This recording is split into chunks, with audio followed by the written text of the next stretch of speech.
Get out of my way. Whoa! Vesper will whip around to the guards. The fire's already done what it needed to do. Do something else. Stop that guy. Um, I They look terrified of the captain of the guard. He's 6'7", almost 300 pounds. Again, there's something odd about him that makes it look like he's not really that type of soldier. He's not a soldierly type, but he's in the outfit and all that. So the guards respect him and are terrified of him. So they don't look like they want any part of that. They're all young men, 19, 18, that kind of thing anyway, the city guards. So they're going to hang this one I'm out. uh you guys are not great guards, and then I'll whip back around to the guy and cast vicious mockery, I guess.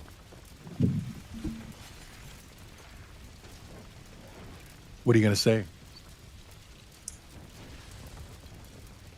I don't know what you are, but you're definitely not a captain. Um, that's the best Vesper's got.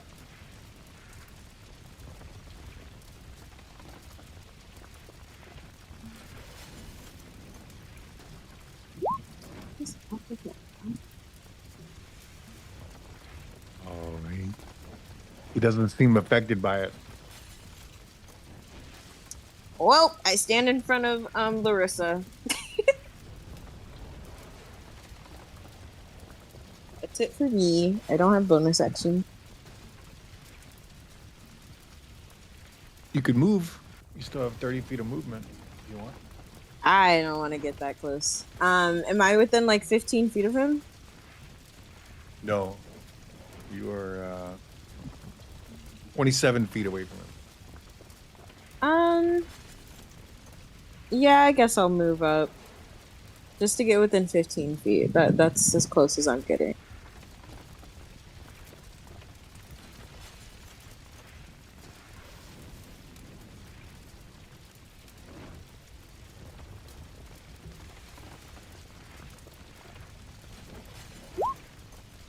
Okay, now it's Remy's turn. Remy is just a refresher. She is a half elf. She's about 5'5", petite. She's rogue. The way that she's dressed, you can even see the little thieving tools that she has and other things. She also has a small drum hanging off her hip, and she is more human than elf. She has colorful hair, long colorful hair. She's dressed colorfully like an artist. She's a painter, and she is helping people get out of the fire and dealing with their wounds. Vesper, when you move, though, she takes an interest in what you're doing, and you know, she looks like she cares about you, and she doesn't want you to be hurt. She can see this big, huge monster of a man with an axe.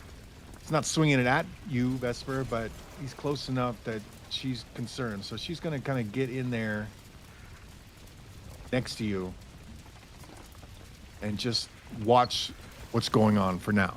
She's not willing. She doesn't want to tangle with him either right now. Yeah, that's great. Stay back.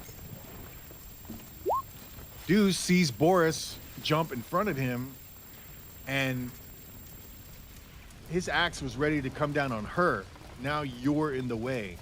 And he sees you, and I think I'll roll 50-50 whether he's going to attack you or stick to his original plan. So 51 and above, he's going to attack Boris. Attack Boris. So he looks at you, Boris, towering over you, his axe out.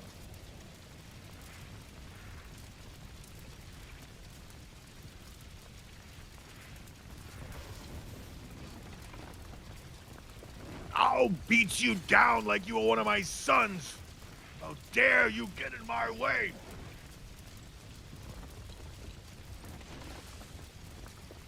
Grabs the handle with two hands and swings down on you. Yeah. You little whore!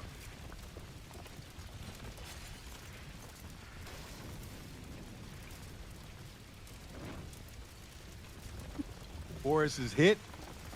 Yes. He's still up though. And then he gives you a smile and a grin. He's gonna do it again on his turn.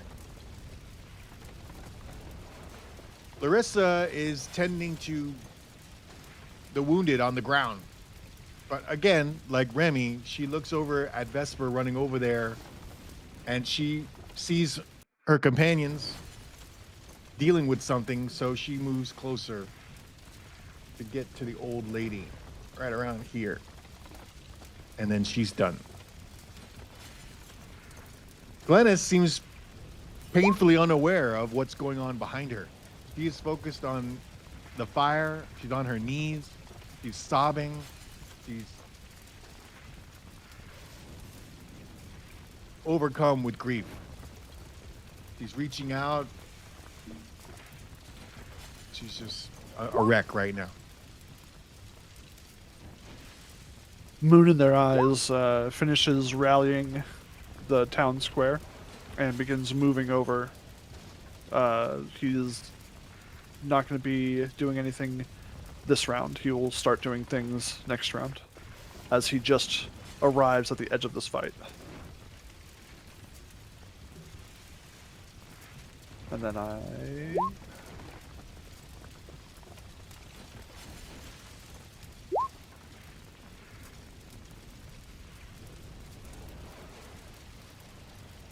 I don't see myself in the turn order, do I? Am I missing it? Oh, yeah, no, he's not in there. Oh yeah, I wonder why you were grouped. Yeah. If you could click on your initiative piece, Balin. Yeah. I'll throw your name. Happy to do it. In that case, you would have went before Moon in their eyes if you want to just do his turn really quick. Yeah, we'll just flip this go around. Yeah. Yeah, because I don't think there were that much interaction. Seeing that we are well outmatched by anyone with a magical weapon, and we already lost one person to trying to go up against something we shouldn't, so to speak. Sir, I think there's been a misunderstanding. You've been paid to kill the wrong person. I'm gonna go with a persuasion. And I'm going to move through over here and do. You're looking for a DC 16 persuasion on him only because he stated earlier that he was paid to do this. Right, And you that's can why I see he's said not money. very bright. Yep, that's why I said I went that way. All right, come on, Papa needs a new pair of shoes. Right.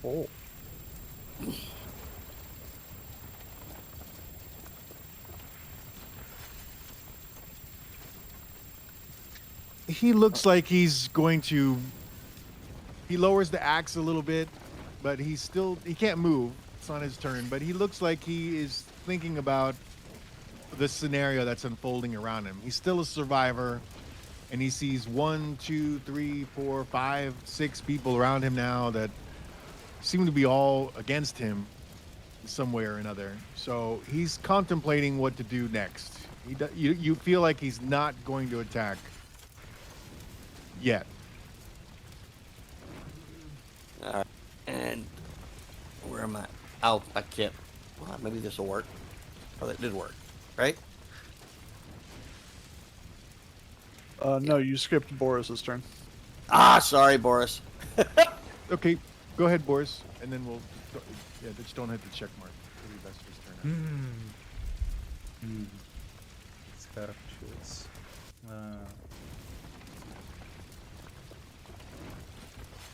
Can I have dodge action? Okay, he's wearing chainmail. I don't know if I mentioned that before, but his AC is 17. He doesn't look very quick, just big and strong and healthy.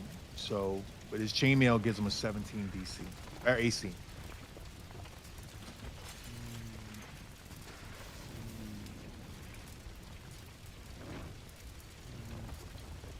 No. I want to dodge. Okay. Vesper.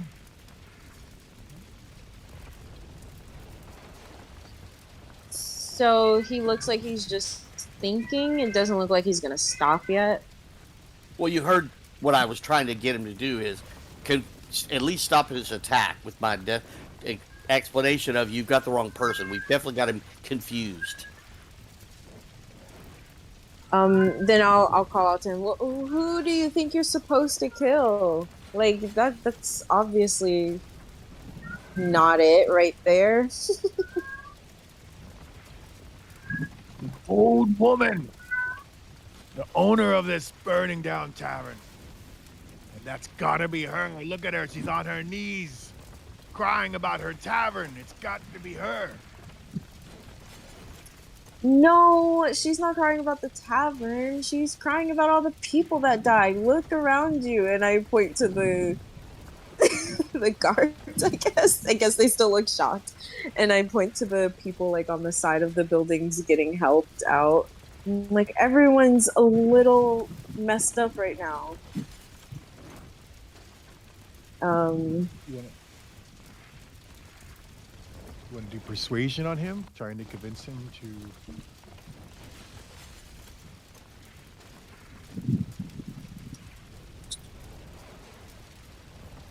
Yes, sorry, it's loading.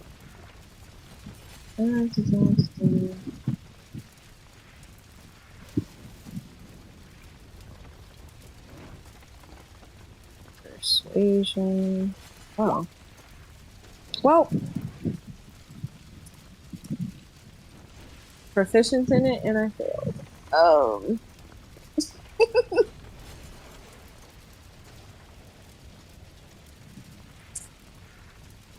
You know, she's not the owner of the tavern. I've never heard her say anything about a tavern before. Looks Vicious like you got mockery him again. Oh no, that was your action, unfortunately. Oh, okay. But you didn't have to do that. I assumed you were going to do persuasion. That's why I had brought it up. But if you didn't intend to really try that, you can go do vicious. No. Yeah. I was. Well, because you didn't do a very good job of persuading him, you did kind of the opposite. Now he's kind of 50-50 again, which will roll on his turn 50-50 whether he will ignore Balin's words mixed with your words or continue to attack. I salute to Balin. I did my best.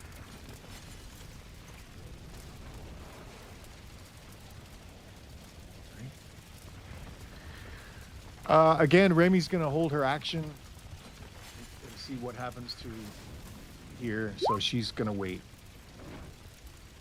And Deuce will roll 50-50 again, only because Balin mixed with Vespers kind of gives him another shot, I think, to see what he's gonna do.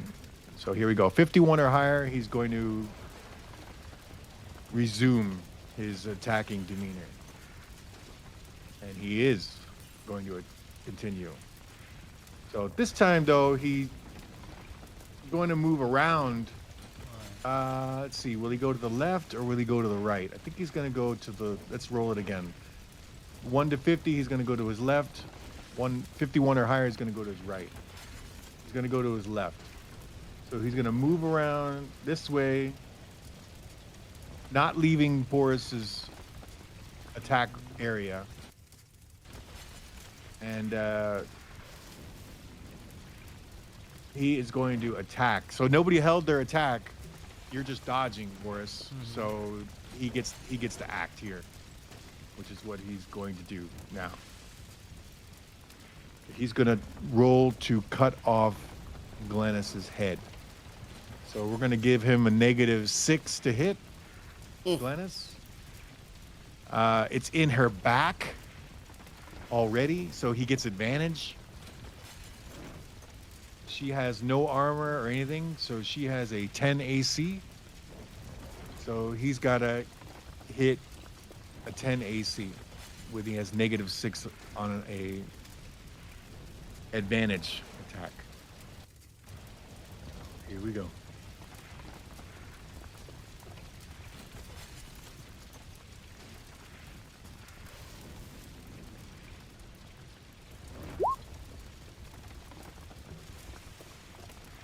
He cuts off her head.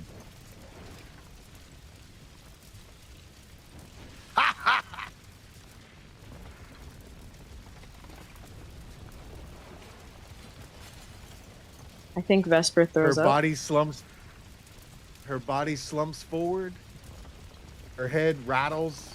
I guess he's coming down from the right or the left. So let's see. 51 or higher. It goes to the right. It does. So it goes right towards you, Moon in their eyes. The head is rolling and rolling and rolling, and rolling down the street, right towards you, Moon. Larissa was right there. The old woman's body falls pretty much on top of Larissa, and you could see she is shocked and terrorized. In fact, she needs to roll a madness. What was it again? It was 12 or... Well, Boris, do you remember what your madness roll was to see if you were a madness? Was it 12? I can look, but I can't remember. Way back. Way back. It was... Yeah, it was a DC 12 wisdom saving throw. So Larissa's going to roll a DC 12 wisdom saving throw to see if she has some kind of madness from this traumatic event of a head coming off right in front of her and her body spilling all over, blood all over Larissa's, well, underwear. She doesn't have her fine clothes on here. Wow, she easily makes it. Okay, so she does not have any madness, but Larissa is clearly shocked.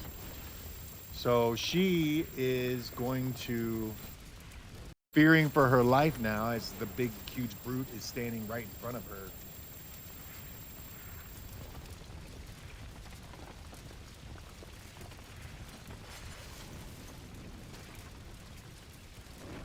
She's going to dodge.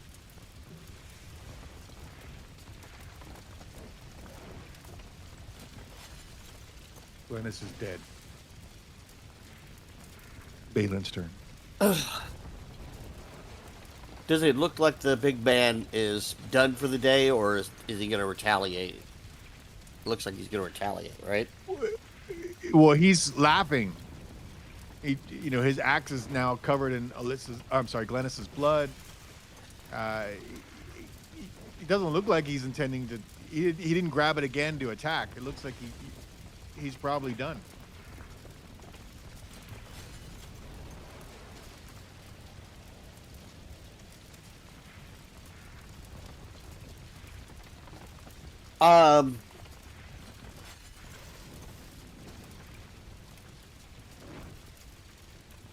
I speak. Let's go ahead and engage. Verbally, we'll say, "Oh, why? Why did you kill her? You killed the wrong one. The young lady was wrong." I want him confused about this situation. We'll try one more time with persuasion. I know it's a long shot, but we're gonna give it a go. Yep, I knew it was a long shot. Your words anger him, Balin. You can see now he's focused on you. Now, were you sharing the same space before you moved? Like, were you? I haven't moved yet. I haven't moved yet. I was waiting to see what kind of reaction that got before I took off. Oh. So, you're back. Obviously, I see that. No, I was over here, wasn't I? Oh no, you're right. Not on my map. Yeah, my map. You were next to him.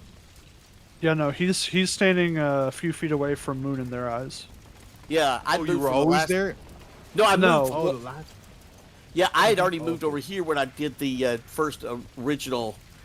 Okay. Sorry, I missed Yeah, that. you're. Okay, I'm like, no, please don't put me anywhere next to that guy. Look at my hit points, please. Seeing that he's not happy, now we're gonna get the heck out of Dodge, and we're gonna run into the square. You know And what? Actually, you've angered Right. him as well with a nat 1. You made him. yeah, I know. Now yeah. he's angry. Now he he's looks like pissed. he's more willing to look around and attack people who are in his way. Okay. Yeah. You've taken the joy out of his beheading. There we go. Exactly. I'm trying to break sight here, so I can take the sneak. But I'll have to do this around the corner. And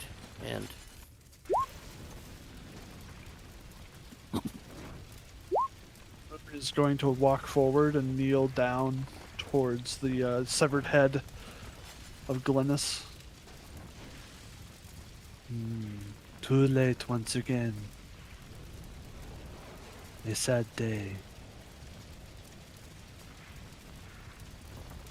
And then he looks up at Deuce and the others. There we go. Thank you. And then he stands up. Words are wasted on this one. And he's going to take hold of the blue stone around his neck and kind of just yank lightly to get it to undo, and then move it in a circle as a silver light is left behind in its wake, as it forms a large white circle that's empty in the middle.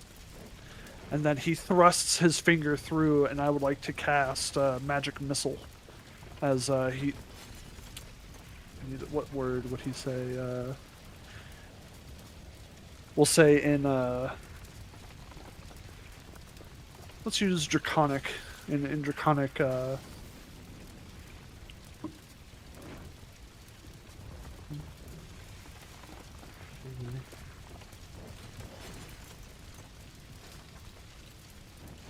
Oh my lord. I didn't make an actual language.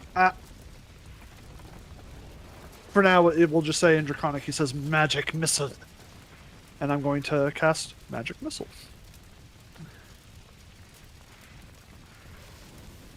As I deal 4 points of force damage per missile, sir. Total of 4, 8, 12 points of damage.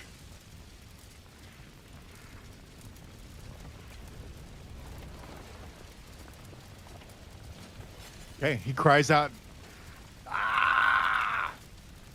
The missiles, once he thrusts his finger through the white circle, the circle kind of spins into those into 3 little orbs that just go. And then I end my turn. Actually, I'm gonna move back,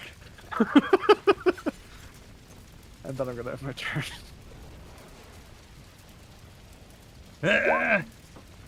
Now we're all gonna die. Run if you wish. I will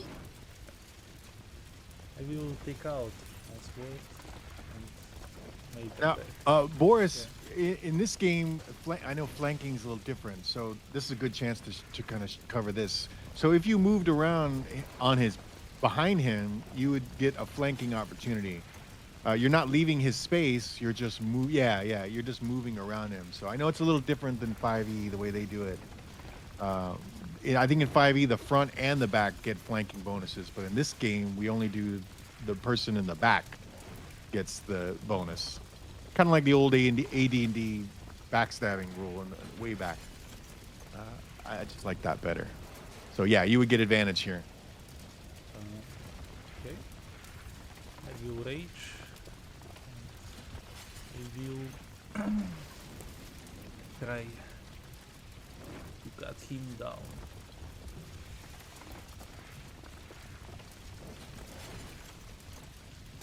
Nice. Okay.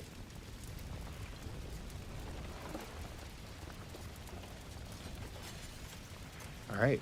He looks pretty bad. He's down to about 20 hit points at this point. He's bleeding in his back. He's got burn wounds from the magic missile on the left side of his body.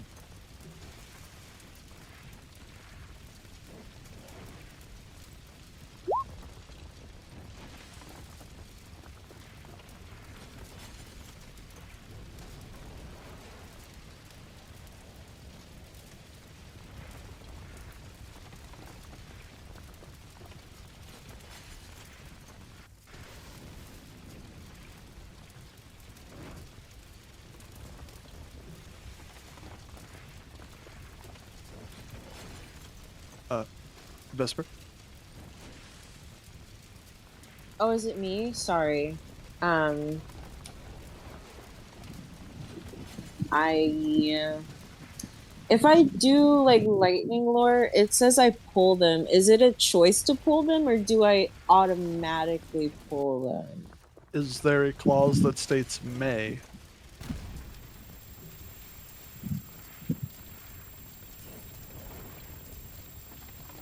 Um, No, it there just is no. The way that you know that if it's something that you can choose to not do is if there is wording stating you may do this. But since there is oh, not, if you do that, he is pulled right towards you.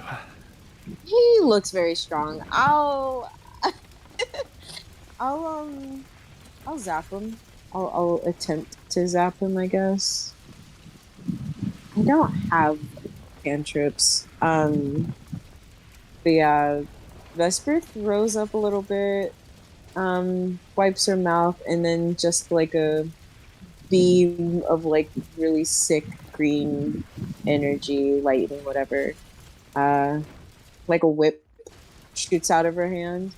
And she throws it at the guy.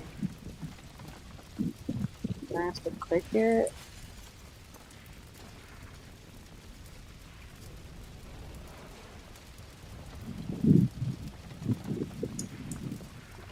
I don't know if it did anything.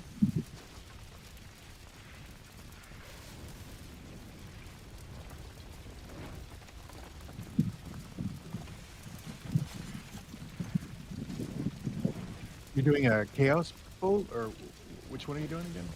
Oh, lightning lore. I don't. It Oh, doesn't okay. do anything when I click it. Yeah, yeah. He's got to roll a strength saving throw then.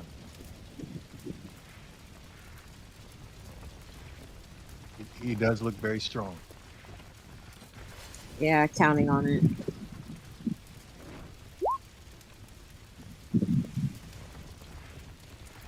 So he did succeed. The first number, I took it off.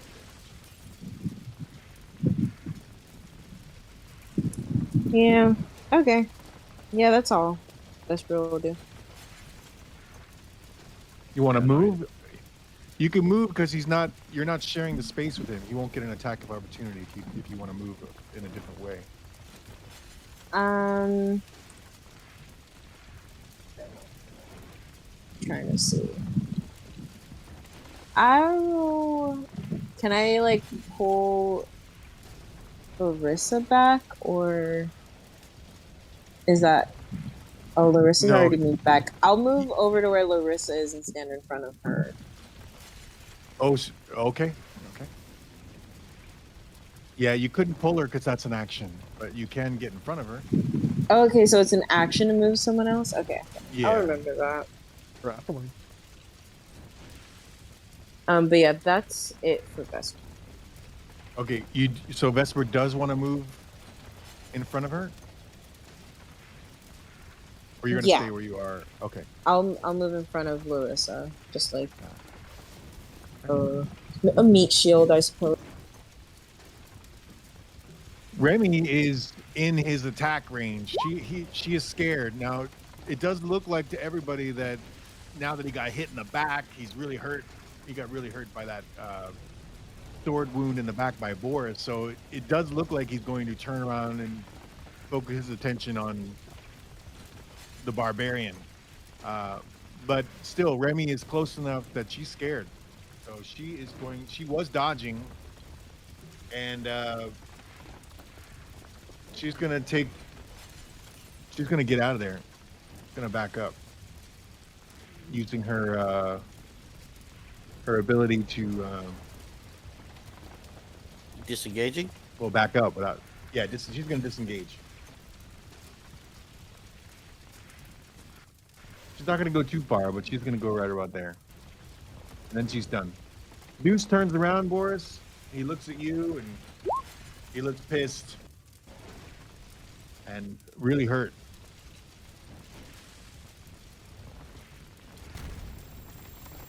Takes out his battle axe and he swings it at you, Boris.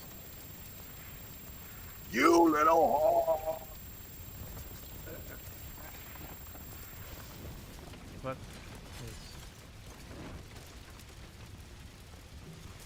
Oh, Little man. 2 less points of damage and Boris would have been up. What? You had 3 HP. Larissa If he seeing if he had rolled 5 on the die, if he had rolled a 5 for damage, then you would still be up with 1 HP. Ah, Sorry. Larissa sees Boris go down. She moves around this way. I think she can do that. Let's just make sure with her movement. Yeah.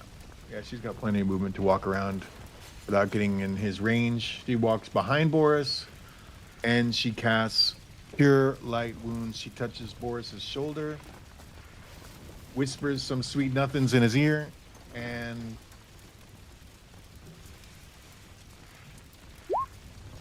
ooh, nice. It's an 11. Okay, max. She's going to stay behind Boris now, seeing that he's the one that's engaging him physically at the moment. She's more worried about him, so she does that.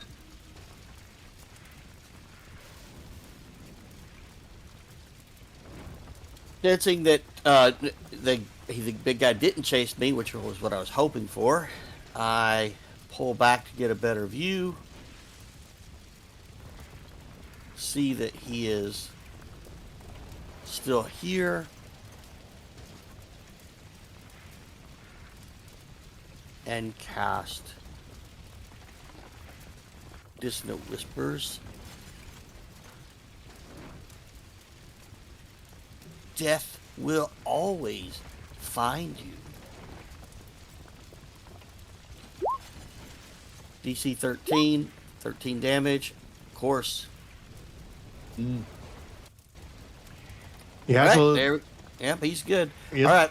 he's got an 5 average wisdom, but he's rolling good. Yep. All right. Moon in their eyes is then going to take their moonstone and seeing that Boris was taken care of, he kind of sighs a little. Ah, good. And then he's going to once more interact with the weave and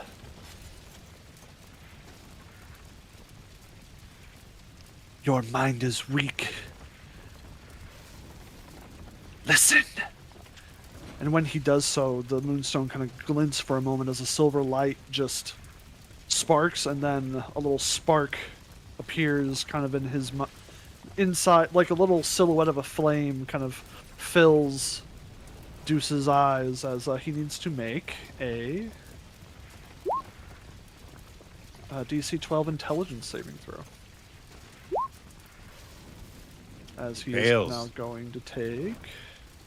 I should have just rolled it on the front page, but oh well. 6 points of psychic damage, and on his next saving throw, he will reduce it by 1d4.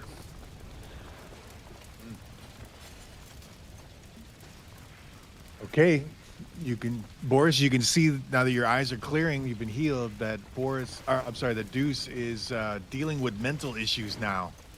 His eyes are like closed, and he's fighting something, and his forehead is holding his head a little bit. I mean, he looks like he's gonna still attack you when he has a chance, but he's hurt. He's down to 14 hit points. Then I'm going to move just a little bit further back, and pass turn. just a scratch. I can still fight. And I will. I will stand up and I still have advantage. Oh no, you don't. He's facing you now. Vesper has Okay, advantage. She's behind him. Yeah. So just normal swing with my sword.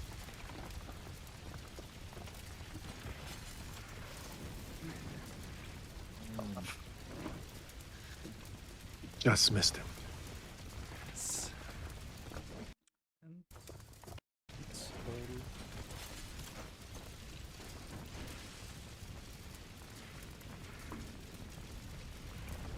So again, Vesper, you do have advantage if you attack with a weapon. Yeah, I'll hit him with my quarterstaff. We'll see how that goes.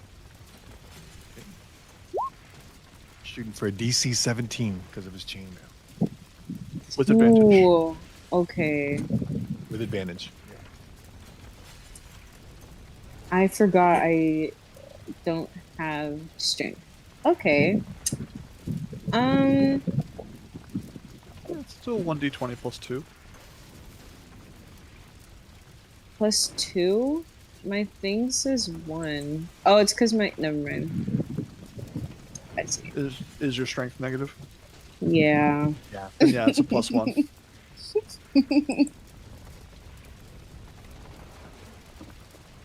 That's why you have advantage. I pressed it. It's just taking forever now. I've never seen a 6'3", 200 and something pound No person have negative way. 8. Oh, you just wait. Oh, you hit. It hit. Oh, I still have bless on. Oops. Oh, But yay! yeah, you No, still hit Eve. anyway. Yeah, even without the bless. Total of 18. All right. Yay! Any particular area that you hit him in the back? I don't think Vespers ever really used their quarterstaff before. I think they open it like police batons or whatever, and just kind of whack him across his like back from like shoulder to shoulder. Okay. He winces in pain. He's got 8 hit points left. I'm like, Boris, do something! Don't die!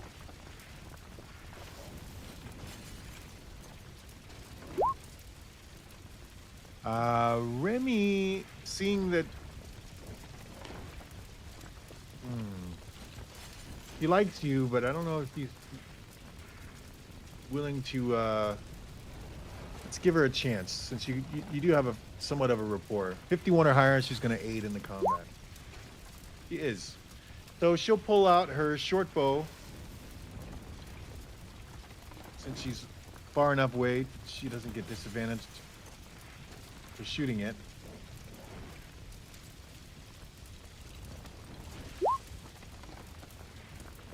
She misses because she doesn't have advantage. Unfortunately. So she's done. You all see the arrow come out of her, though. She attempted to help you guys, so you see the arrow just fly by his head.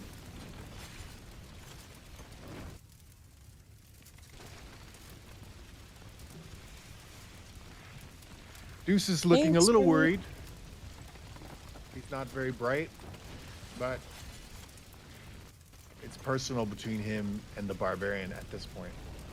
So he lifts up his axe again.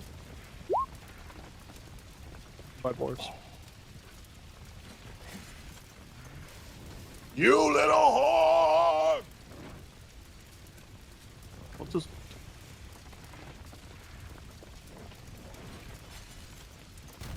What's this up with him in the wars? He's not that bright. Just a flesh wound. Larissa, she's gonna cast Cure on you again. She looks like this is her last one, though. Well, I don't know how you would know that, but maybe she whispers that into your ear. Wow, the first time you get to hear her talk is a warning. Yeah. Balin sees he's wounded and takes a quick shot with his light crossbow. 12. Any luck? No, his AC is 17. For a chainmail.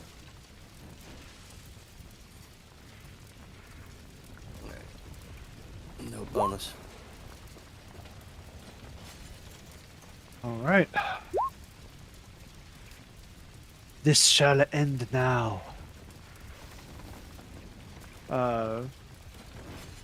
And moon in their eyes, Their eyes kind of glow for a moment as they reach into a pouch at their side.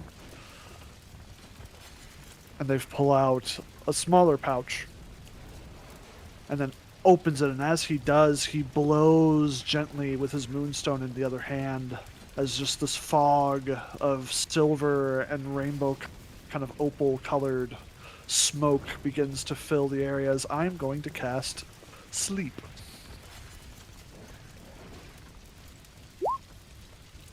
For a total of 17 HP, starting from the lowest hit point creature.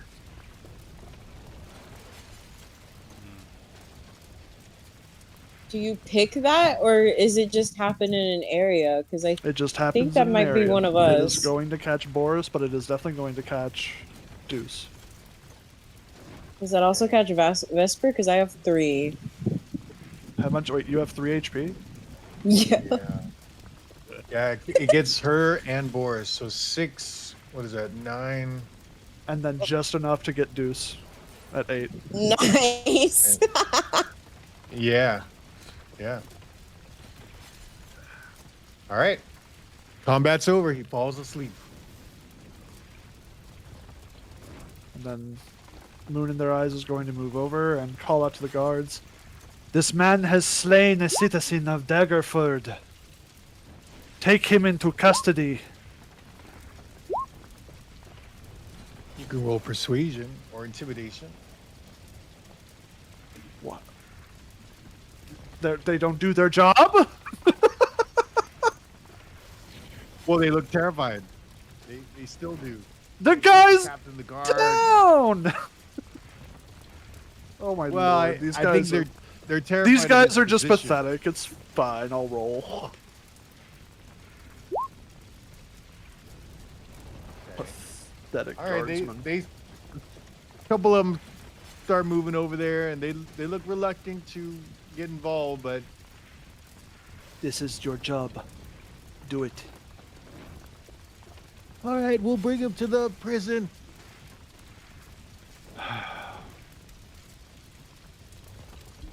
Peace makes fools of us all. And then Moon is gonna move over and awaken Vesper. Wake.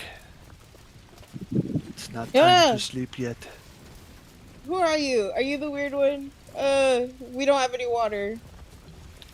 And then he'll go and wake up Boris. Rise, warrior, you are not dead.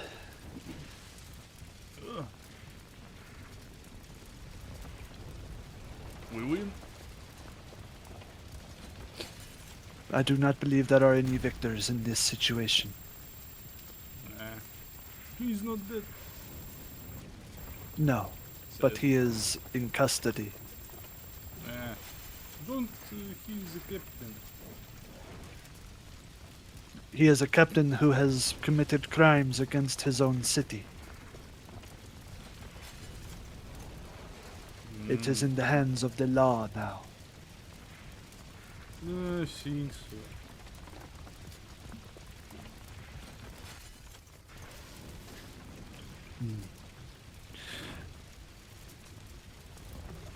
He looks over at Balin. Are you alright? Well, I have seen better days, but I'd say that about so many of us at this point. What a tragic day this has become. Has anyone started moving in with buckets of water? Yeah, the other guards were doing that as well. Okay. Anyone from the square? One of them, the drunk priest outside, he was passed out drunk. He's stumbling in now, and he's taking an interest in what's going on. He looks shocked and horrified at the scene, and his name was Girk. And he's got the robes of Shantea. He's from the Harvest House Temple, which is just north of you guys, where you are right now.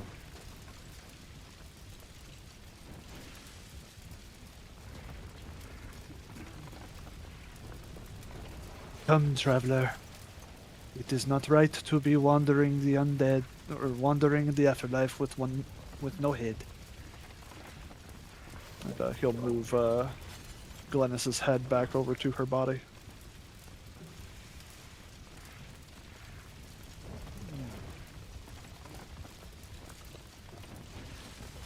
Who are all of you?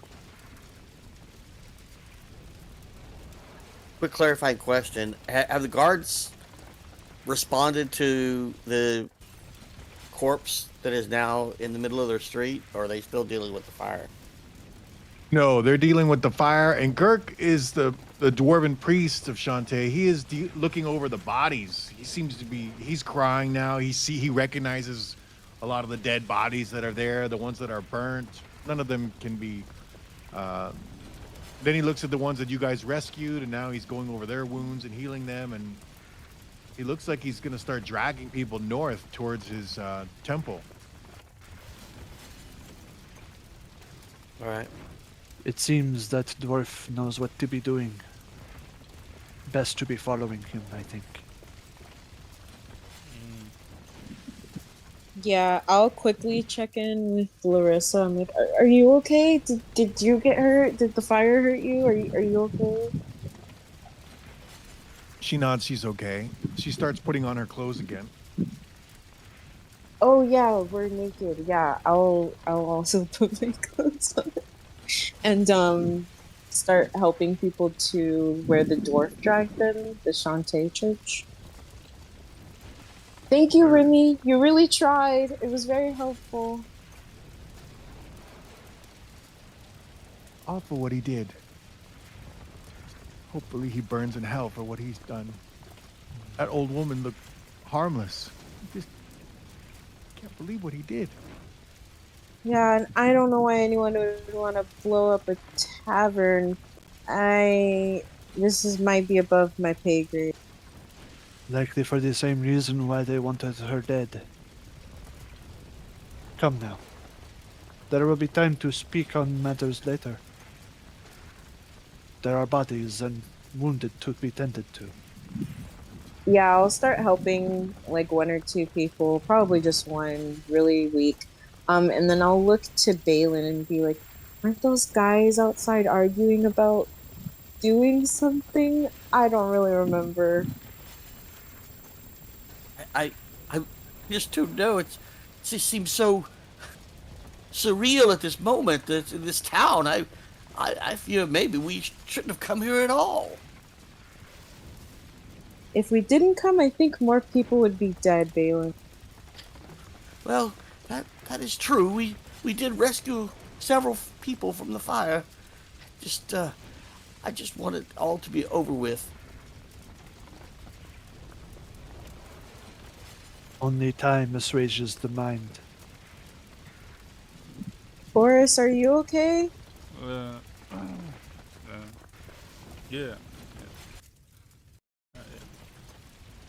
think so. The Yeah, dwarven move- priest comes over to Glennis's body. You can tell he knew her, and he is again still grieving, still overcome with all of it. And he gently lifts up her body, and he takes off one of his pieces of clothing and puts her head in it and attaches it to his hip so that he can carry her body and the head along with her. And when he does that, there's some things that fall out of Glennis's pockets. A couple scroll cases. They look like they're not magical scrolls. They look like they're scrolls cases that have writings in them. And they fall to the ground. He's not interested in picking them up. He's already turning his attention to follow Moon and Boris north towards his temple through the alleyway. But in addition to the two scroll cases, a key falls out of her and rings on the stone ground. It's a well-made key. It looks like it's a key to someone's house. And Larissa? then Sorry, I would just tell Larissa to like, can you get those for us? yeah, she nods. She'll in agreement. She'll grab that stuff. And there's a monocle that also falls out, and it's glowing a faint light blue, notifying you it's magic. And one small little vial of a liquid. It doesn't have a name on it, but it didn't shatter when it fell out. But it is, it's also magical.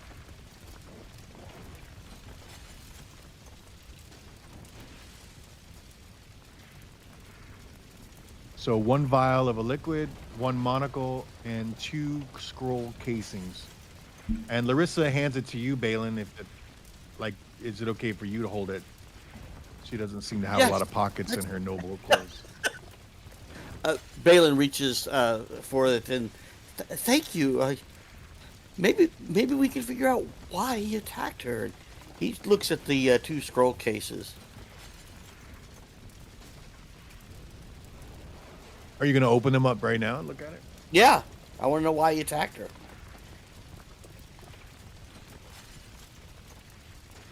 Yeah. Let's try.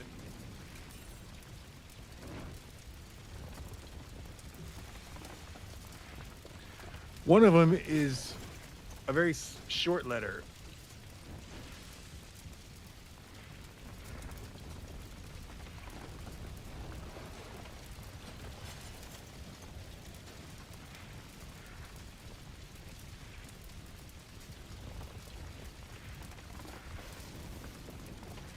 Can you see those letter? That letter? Balin? Yeah, I got both of them. Okay. That's, You have to. one of them is. Okay.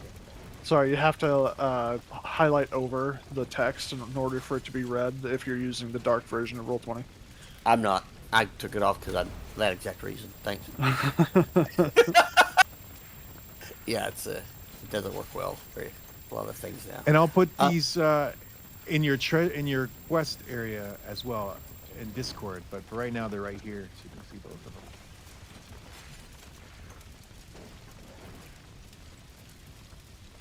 All right. Well.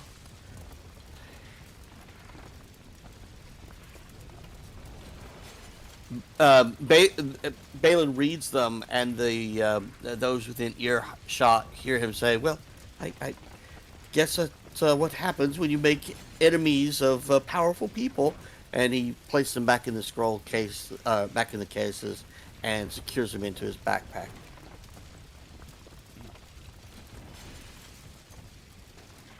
And Arcana will tell you what type of magic maybe it is if you roll good, but it won't tell you what the monocle does or what the potion does. But a good Arcana check could tell you roughly what they might do, and not exact. But that's how kind of we do it here. Thanks. For now, Balin just secures the items, and it looks like everyone is now traveling north. Is that correct? Or at least preparing to.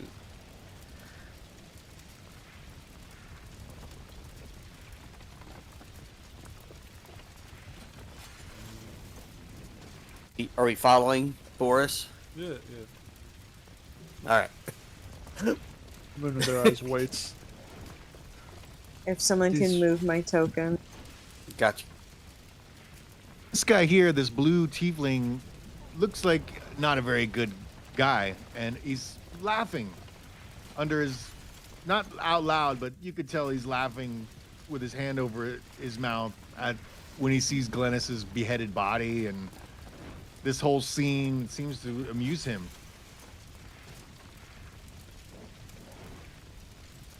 Hey, what's your No. problem? Hold on. You're in the back right now. You probably can't see it.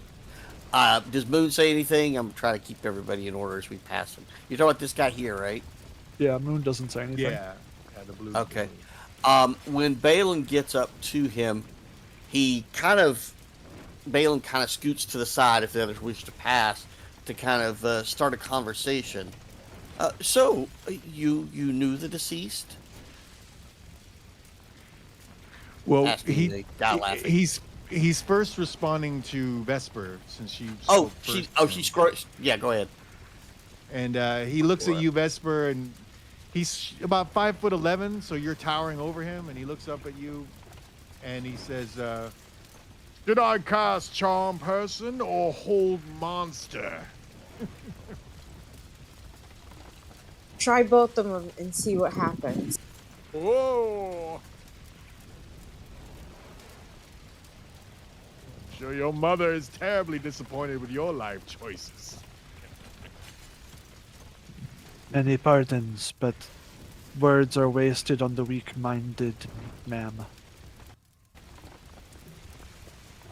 I think about punching him for like 5 seconds, and then I turn and walk away with the moon in their eyes.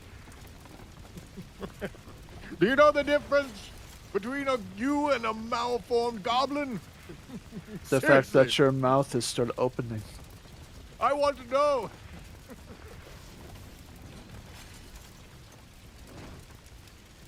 Your mother was a hamster. Your father's steak of elderberries.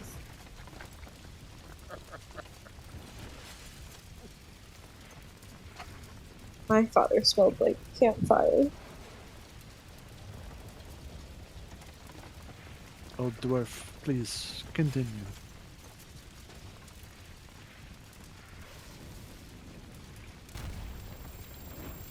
This tabaxi here, she's about 4 foot tall, and her eyes are glowing purple, and she's definitely a wizard.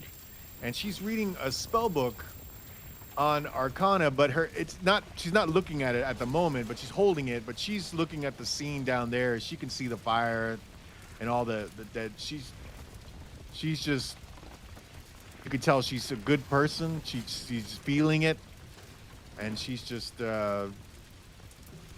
standing there watching the scene. She sees you pass by, but she's just overcome with the emotion of the moment.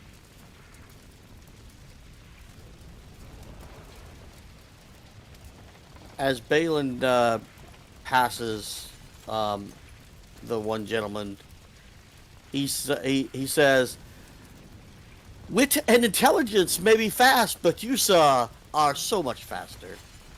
And he walks on.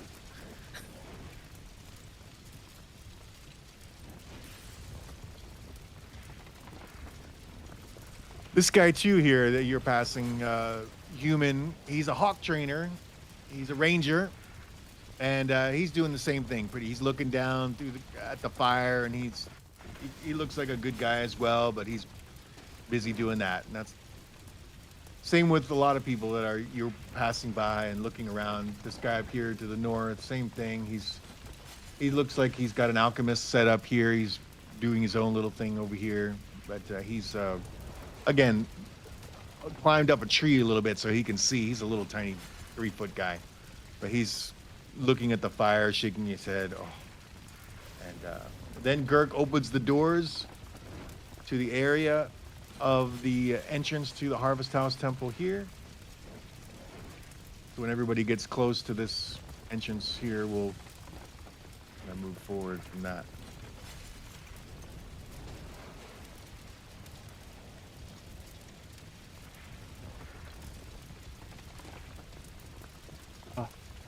And it's been slowly getting dark, and now that you're in this area. Don't forget Larissa. Oh yeah.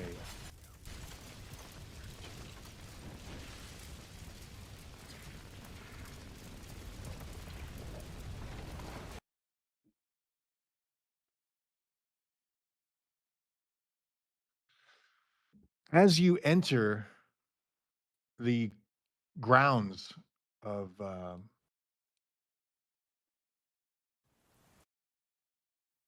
it starts to rain. First it starts subtly, and then it picks up.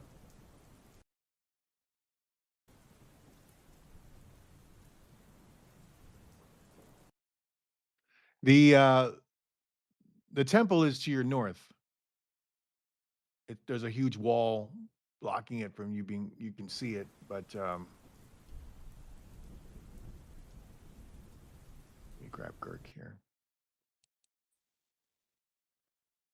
You're on the east side of the temple. The temple's to the north. There is a door if you keep walking to the west. Something that's a little out of ordinary is there's a guy dressed in black robes. He looks like well, some kind of spellcaster, and he's standing in the rain in the middle of the graveyard, which is to the south. And he's not really, you can't see an expression from that distance, but he seems to be just walking around. His head's up. He's enjoying the water falling on his face, the lightning flashing, and he's just casually just walking through the grave. Girk leads, still carrying Glennis's body through here, through the door. Yes. It's a big temple. It's about 60 feet high. Big statues and of the Harvest Queen, Shantea. These are all reflections of her. Statues and portraits and paintings, all of her.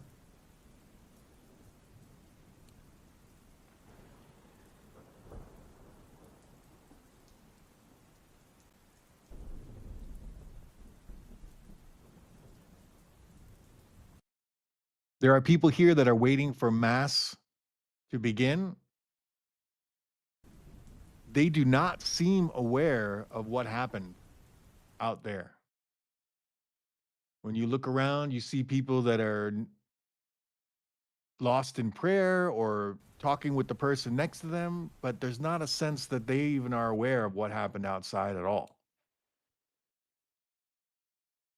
Especially the young priest that is about to lead Mass up here in the north. He's a human. He's a young man, about 22 years old. He's tall, about 6'2", thin. He's dressed in Shantea cleric robes, but they're not the same robes as Girk. They're a little classier, and they have symbols of Waterdeep on them. And he looks flustered and overwhelmed by his responsibilities. You can see him. It looks like he's not really accustomed to being here either. He's looking around for certain things. He doesn't know where to look. He's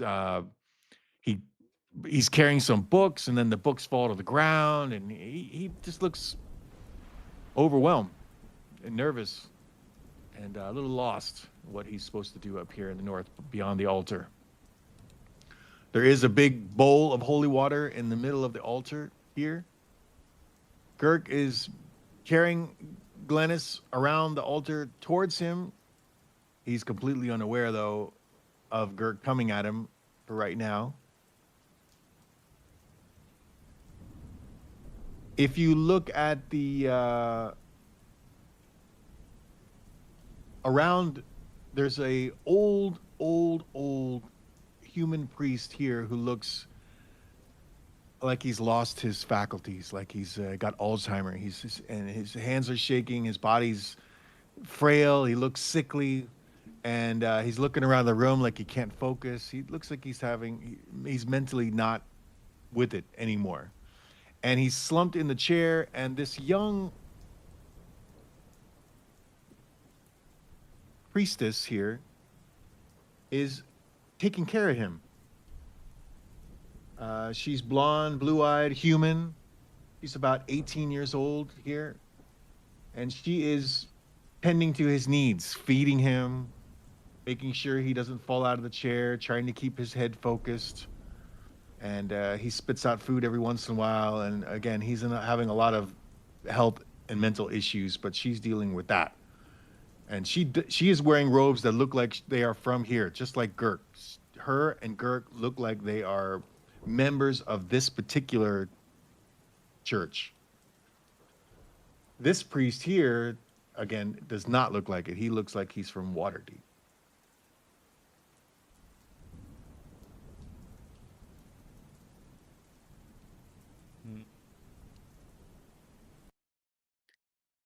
And what did you say Girk was doing with the body? Girk sets it down on the floor.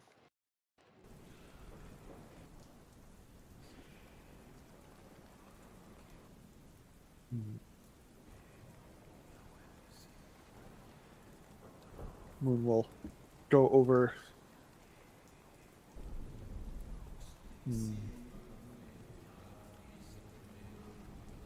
My Girk is apology- kneeling beside Glennis, and I'm sorry, Boris. He's just kneeling down there. Go ahead.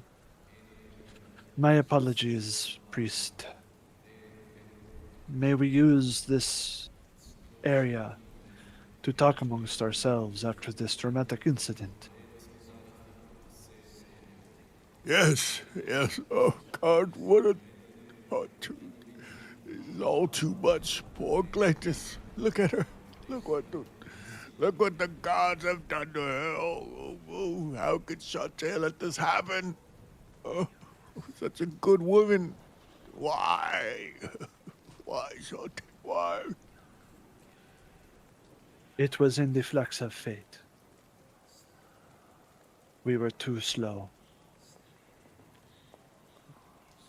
And then he looks back at Balin. What information did you pull from the items? Well, it seems that, unfortunately, this Glennis here made enemies with the wrong people, specifically Carolyn Daggerford.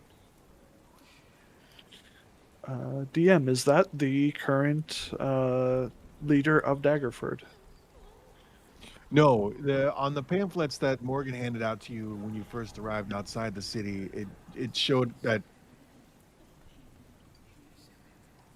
I won't Morwen find. is the name of the leader of Daggerford. This Okay. she well, I'll pull that up because it's on the flyer that you didn't really have a chance to Thank you, DM.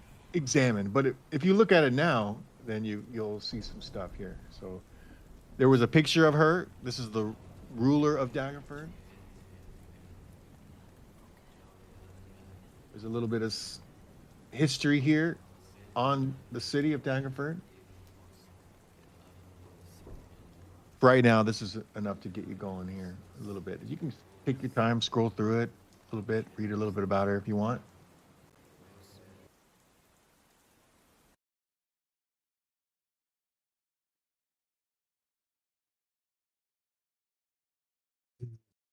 This will be news that we must bring to the master of the city, I feel. It is possible one of her own family members have hired their own guard captain to kill a citizen of the city.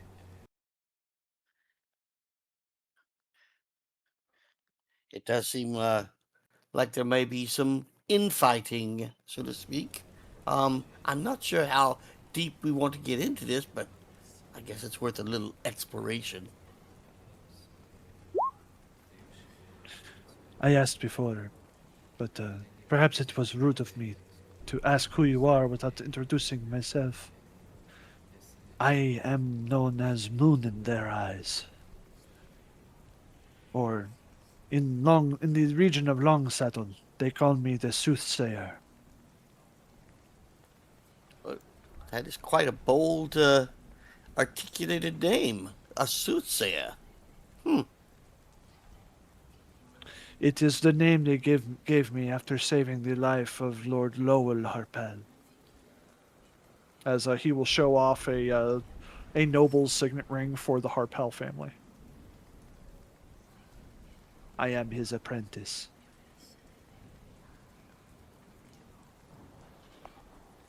Impressive.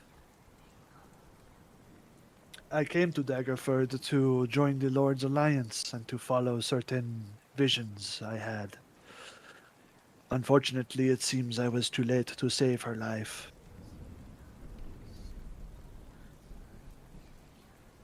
Did you As he know looks the down. deceased? No.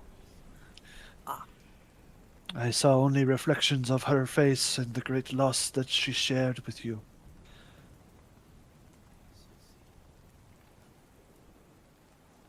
And I also saw all of your faces. Given the circumstances, I now know why.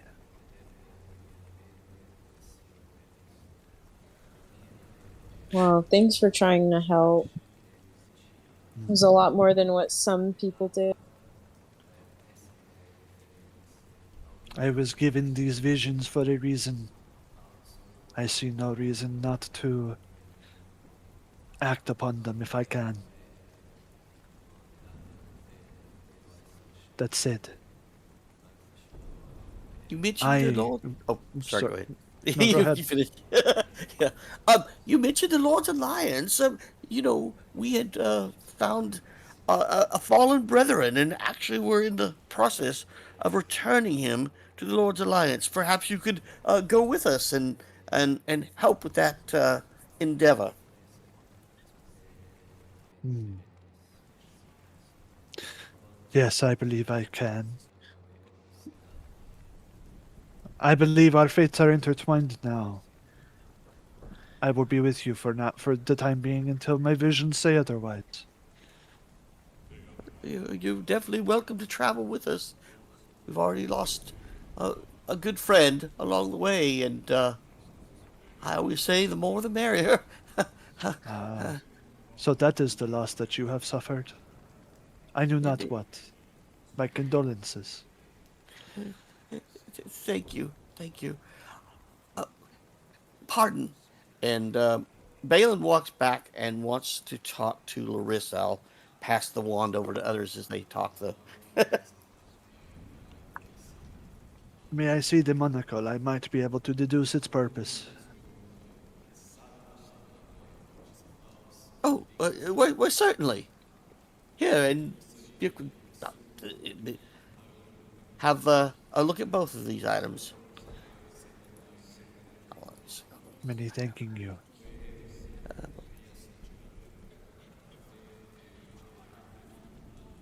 Magical vial or potion, and the monocle. He hands those both over to you. All right, I'm gonna get those added to my character sheet. And Dirk, the dwarf, you could see again. He's still sobbing, and he doesn't really look at any of you in particular, but he says he pulls out this letter that he's got, and he says, "This was given to me by Glennis just a week ago. It was given to her, and it was to help with my drinking. And I swear on Shantae, I will never put alcohol to my lips again after this. But here, take this poem. This was on her, and she gave it to me. And now, since you have her other belongings, you should take this too. It has helped me. If you ever encounter a friend with alcohol problems, give them this. It spoke to me."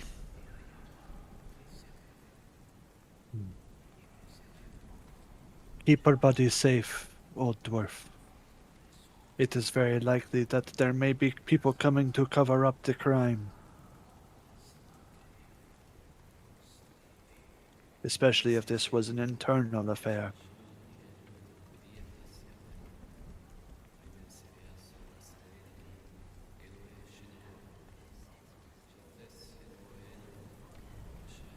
Boris, did you want to speak to Vesper?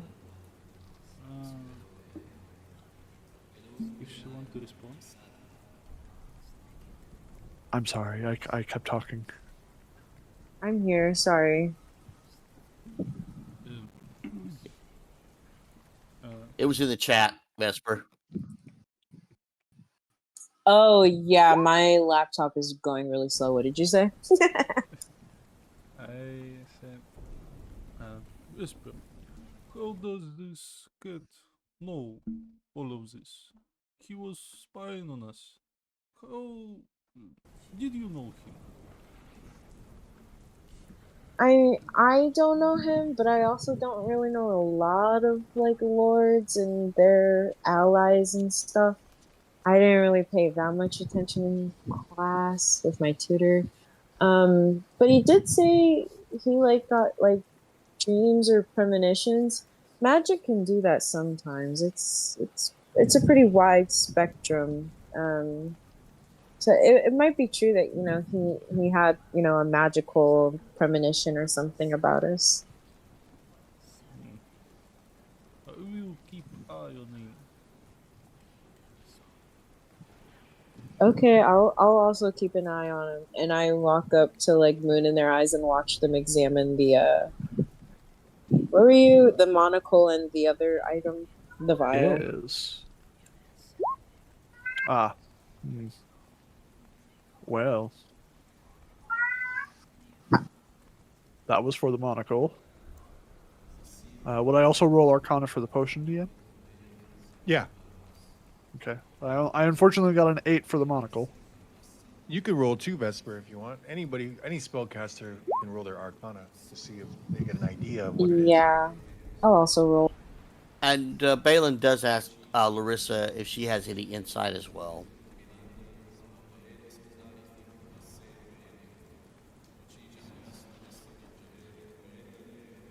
She shakes her head no, that she doesn't.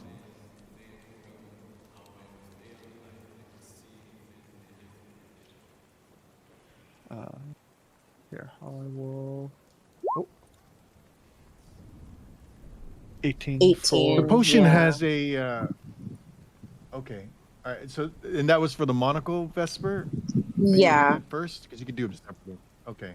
So you both have a good idea of what these 2 items do between you two, between Moon and Vesper. The potion you know has something to do with animals. You're not quite sure in what way it has to do with animals, but it is a potion that has to do with animals. And then the monocle will aid whoever is, once it's identified, it can be used. Same with the potion. Now, you can use it and see what happens, but to know really what they do and to be able to, to be able to use what they do usually requires identify spell. So you know though that the monocle is something that's going to help you with your intelligence when you are wearing it. Something to do with helping you with languages as well. Interesting. This is a potion that has to do with animals, perhaps. There are many magics that affect and befriend and change. I know not which one yet, but I do have the ability to identify. Oh. Well, the monocle won't do anything until we identify it. Something to do with intelligence. And languages, something like that. But I couldn't figure out too much. We should have to find someone with a pearl in order to pearl or an orb in order to cast the identify. I am lacking these things. Oh, your components? Yeah. Yeah, the identify spell unfortunately requires a pearl of at least 100 GP, and I have the owl feather. You guys start with all your components necessary in the beginning when you guys first make a character. You have max, your max gold, your max hit point, and everything that you need to get going. Oh, okay, never mind. I need to add that pearl to my inventory. Thank you, DM. I didn't know. I thought it was just the max gold and the max HP. And the identify spell works differently in this game. In the core rules, it's for 10 minutes and per item. In this game, it casts on anything that you put in front of you for 10 minutes. So it still lasts 10 minutes, but anything you put in front of you, you'll be able to identify it. It's not just one item. So it's good for when you guys find that dragon lair and there's like 50 items all laying on the ground. You don't have to do 50 identify spells and find 50 pearls in the middle, that kind of stuff. It's going to do it for the whole lot when you're in your radius. I suggest we take a short. No, there are no short rests. Just a rest in general. Yeah, I suggest that we take a rest. Oh, dwarf, is there anywhere where we may have respite?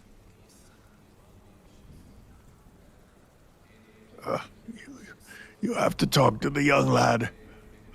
He's now in charge since Father Dietry is missing. Oh, Father Dietry, gone for a month. And now this, Glenn is dead, and the tavern burned down, and all those people dead. Oh, what is happening to this city?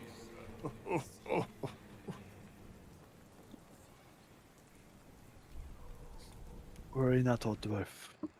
Things change, both good and ill.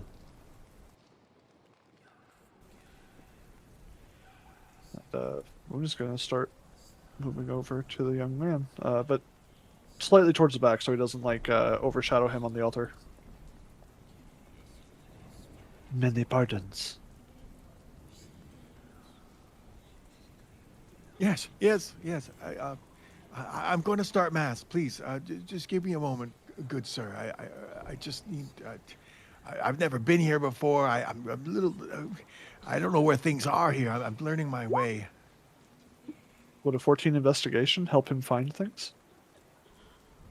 Yeah, you see some books over there. He's just overly nervous and overwhelmed with his responsibilities. But yeah, you can find out the books that he's looking for, that the mass books, the speeches, and his routines that he's supposed to do here and things like that.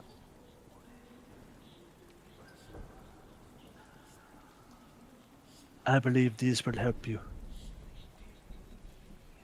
Oh, thank you, thank you, thank you. I'm sorry. I'm just overwhelmed here. I just arrived from Waterdeep about 8 hours ago. It's been a long ride, and I didn't have time to sleep or even get familiar with here. I've never been to Daggerfort before, and the Mother Church sent me down here to take control of this. But I beg them, try to find somebody more experienced and well equipped to deal with this. And they sent me along with Father Eugene. But something happened on our way here. Madness or something. He's overcome. He can't even. He doesn't know where he is or who he is, or.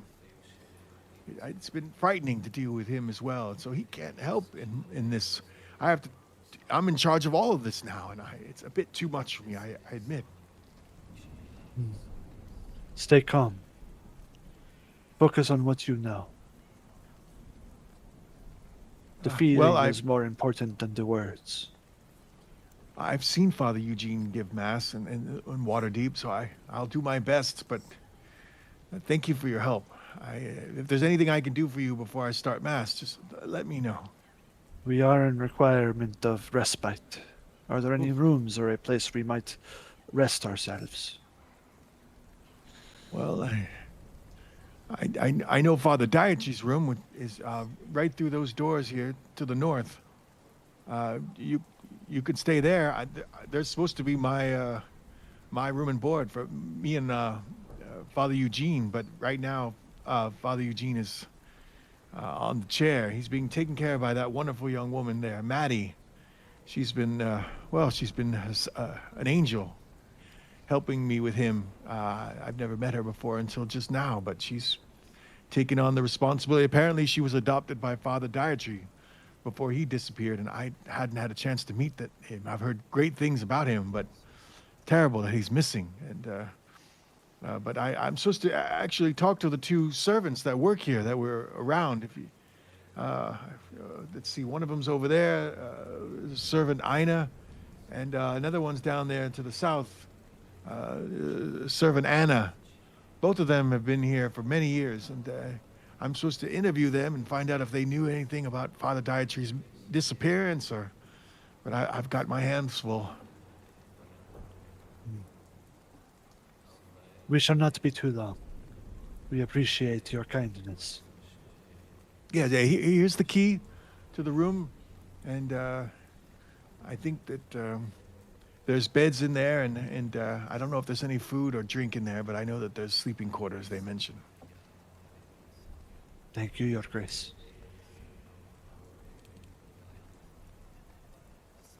I have acquired temporary lodgings, if you wish to partake.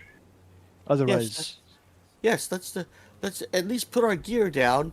I would recommend, though, that we take the bodies that we are currently in our wagon to their final resting place, or at least to someone who can help us with that. Yeah, I'd like to go to the Lord's Alliance and give them their bodies at least? That's where, yes, most definitely. And our new friend here seems that he may know someone. Is that right? Hmm. I was only told that there is a Lord's Alliance building in town. I did not know who. Such things seem to change hands from time to time. Lord Harpel did not seem to know, and I have seen no visions of such. At least, not yet.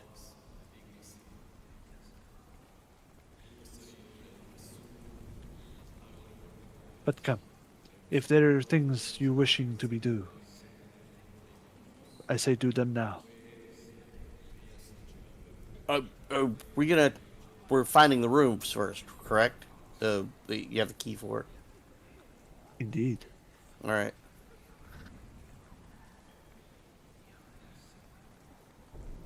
I assume that this is the doorway. Anybody else? Yeah. Anybody else want to do anything here before we go through the door?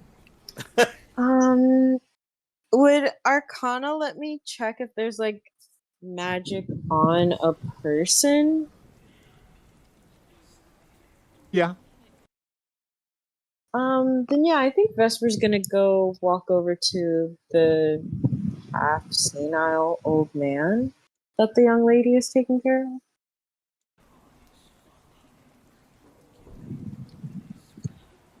Okay. She greets you with a nod. Hi. Sorry, I don't mean to be nosy. I was over there listening to my friend's conversation with the new priest. Um, something happened to him on the road, like something like madness. Is he doing all right? He's doing okay. He's having a lot of issues, but I think I'll be okay. He just needs to be fed and cleaned, and I'll get him a bath soon, and then I'll lay him down, and I'll keep an eye on him. I know Father Dietary would want me to take good care of him. I'm sorry. My name is Maddie. Maddie, I'm Vesper. It's really nice to meet you. Nice to meet you too. Father Dietrich has been missing for over a month now, and he was a father figure, not just to me, but to many in the city. He takes in orphans that are lost and gives them purpose, like he did for me. He taught me to be a cleric, taught me the ways of Shantae, taught me how to be good and decent and take care of people. So, in his absence, they sent Ashen. He seems nice. He's got a lot to do, and he seems a little flustered, but I think he'll get it. He's smart and he's nice. So, um, but yeah, Yeah, he told me that Father Eugene had an affliction that Ashen wasn't aware of until they were on the road, and then it just got progressively worse. And so oh, I progressive. tried, s- I tried the few spells that I know. I admittedly just starting out as a cleric, but I don't know what's wrong with him. But What kind of spells? Like healing spells, or like, did you I check him tried over some. at all? I did. I tried healing spells, but I think his problem is internal. I think he's having some mental issues. He doesn't seem to have control of his chewing and control of his body, and I've never seen it before. And again, I don't know much about this type of thing. I'm still new and learning. Do you mind if I give a little check? I just want to see if it's like magical in nature or anything like that. Oh, of course, of course.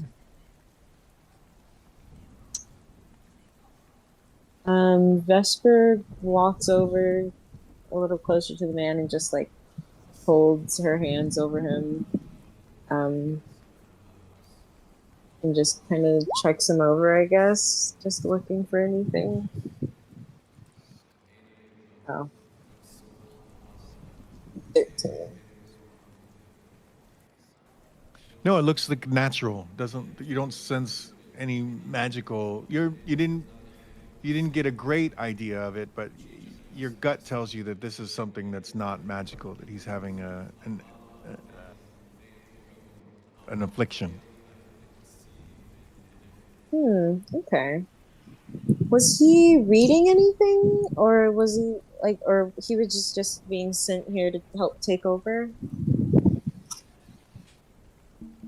Yes, Ashton told me that he was the one that was supposed to be in charge and take over Father Dietry's duties until Father Dietry can be found. But now Ashton Mm. is loaded with those responsibilities. So Oh, okay. Father Dietry, was he like doing a mission or something when he disappeared? well, I haven't had a chance to talk in detail with the servants. They might know more. Um, The they seem servants. Okay. broken up like we all are. She's Anna and Ina are over there, and she points at them and direct to the south, and then but she they said to me that he went to bed as normal as every other night, and then when they came in the morning to clean and they to clean his room, he wasn't there, and then his bed didn't even look like it was used that night. Hmm. He's It's not like him to disappear. He loved all of us so much. He took such great joy in seeing us every day. He would not leave. I know that he's always been there for Okay. us. I'm really sorry for him disappearing. That must be really. That's. It I'm so demands sorry. attention. Mother, grant me love. Exactly. Balin walks over to Vesper, hears her talking to Maddie. Yes, I think we could definitely talk to the aides. Once we put down some of our gear, we'll talk a little more with these folks and figure out what's going on. I too am curious as to what happened to Father Eugene here.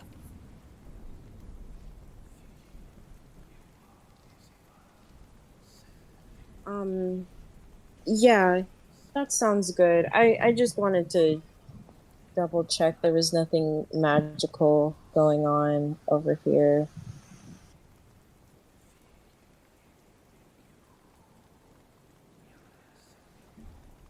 But yeah, I'll walk off with Balin. Thank you so much, Maddie. Thank you. Thank you for looking for Father Dietry. I assume you will. We all tried in our own way, but if you could find him, return him, can't imagine how much good he can do for all of us. We'll look into it. Thank you so much for trusting me. Thank you. Bye. Hey,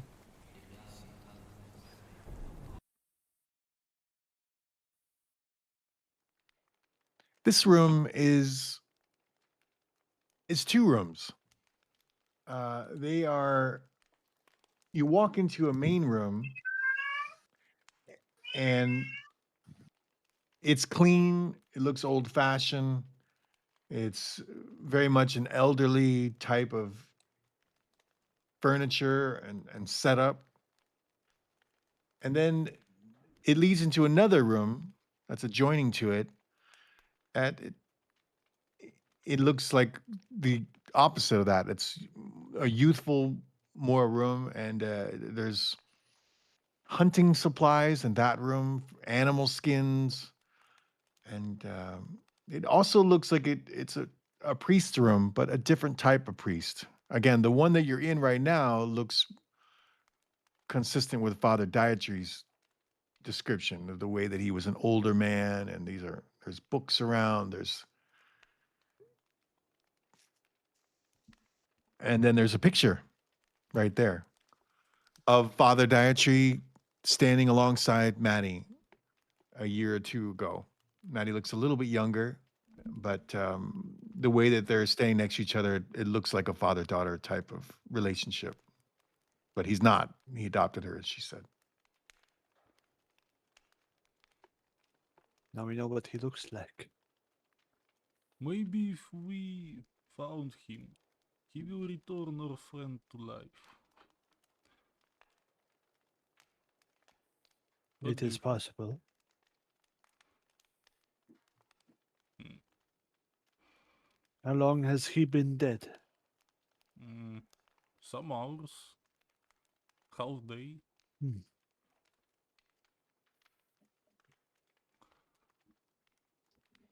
Hmm.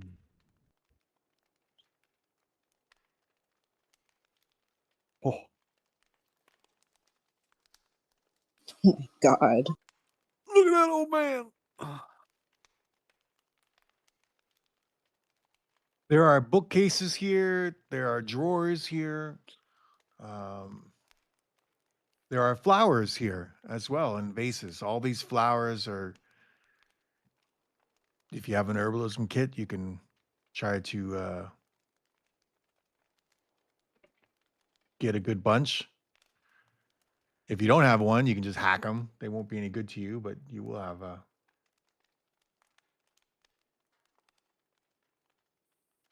there are trunks that you can open. Again, there are drawers that you can open. There's other areas, things like that. So, Oh yeah, I'll but tell everyone. Maddie said that Father Dietary, the maid said that he was going to bed, and then when they came back in the morning, it looked like he hadn't slept in his bed at all. She didn't really have any information. She just said that the other maids might know more. Mm-hmm.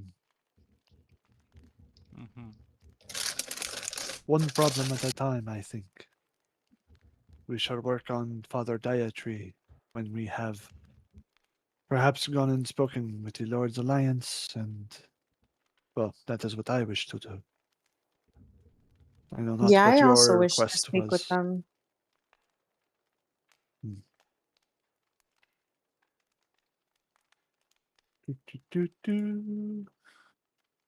I'll take that And chance.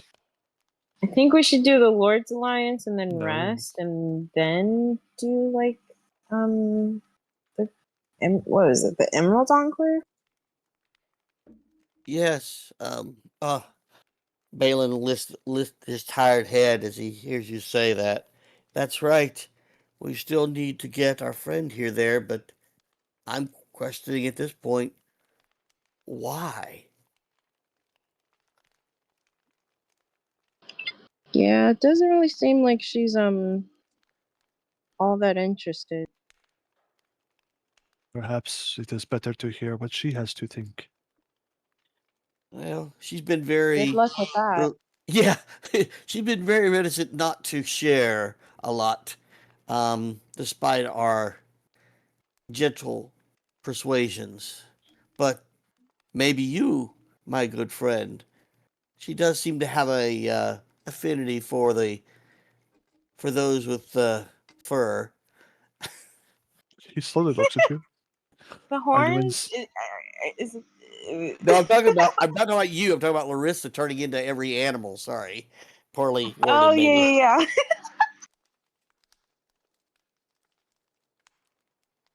Larissa Do, has not been forthcoming. is it Um, because I am a cat? yes, it's because you are fur covered, and she loves things that are fur covered. I feel that that is very derogatory of you. I don't think so. Is it? Is it? I don't know what racism looks like in D&D, considering that there's so much variety. Simply It's because I have like fur does not mean that I want everyone to be petting me. No. She likes being in fur form herself. No, all right, I'm sorry. Let me get back to character. Yes, sorry, boss. Yes, well, she's seems to be very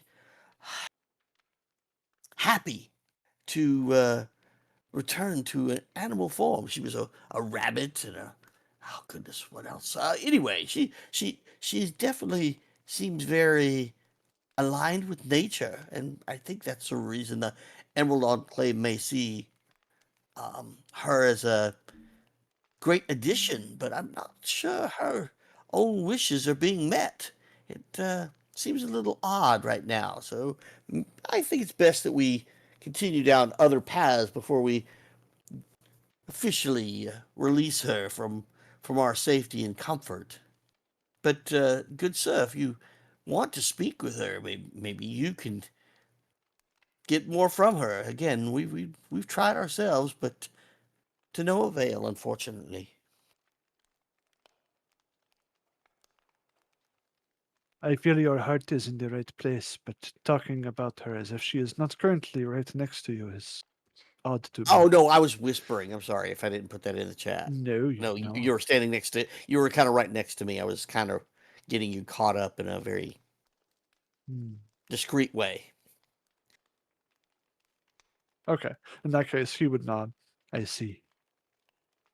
Is she your prisoner? We were asked to bring her to the Emerald Enclave. When I first met her, she was actually asleep, and I assumed that she had chosen to join them. And when we left the next morning, she happily joined us on our cart and on the way to Daggerford here to meet with the Emerald Enclave. But I, I don't know. It just her demeanor didn't really seem to align with a knowledge of why we were even going. And when we asked her, she even said she was unsure. So it's again just something's just amiss. We just can't figure it out. Maybe it's perfectly fine. Maybe the mayor of maybe the mayor was right. Maybe this is exactly what needs to happen. But I'm not sure. Love to know with confidence that this is what she wants and what she really looks forward to. Many pardons, milady. But I believe now is a good time to have discussions about what it is that all of us wish to be doing. They say you wish to go to the Enclave, or that perhaps you are unsure of going to the Enclave. I She kind of feel shakes her head. You can see that she doesn't know what she's supposed to do or any of that. know that the longer you walk with us, the more experiences you will share, which may sway your mind one way or the other. And perhaps if you follow too long, it may be too late. Think hard. But for now, perhaps we should rest. Many of you are wounded, and I know I would appreciate regaining at least one spell in which I may defend us. Is there only one bed Boris, in here? when you were there's two different beds. I was going to say Boris was in the other room looking around in that room, and you could tell Boris that that's a room for a hunter. I mean, it is a priest's room. There are a few symbols of Shantae on the walls and on certain things, but for the most part, hunting packs, hunting suitcases, hunting skins. The very some of the carpets are made from animal skin. There's an incense over here that it even says on the bottle that it's an insect repelling incense, and there's a lot of.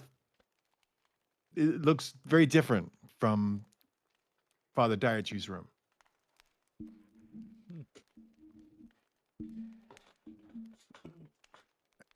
And if anybody wants to go through drawers and things like that and look for secret stuff, they certainly can. They just have to roll a DC for 14 if you don't mind stealing from priests.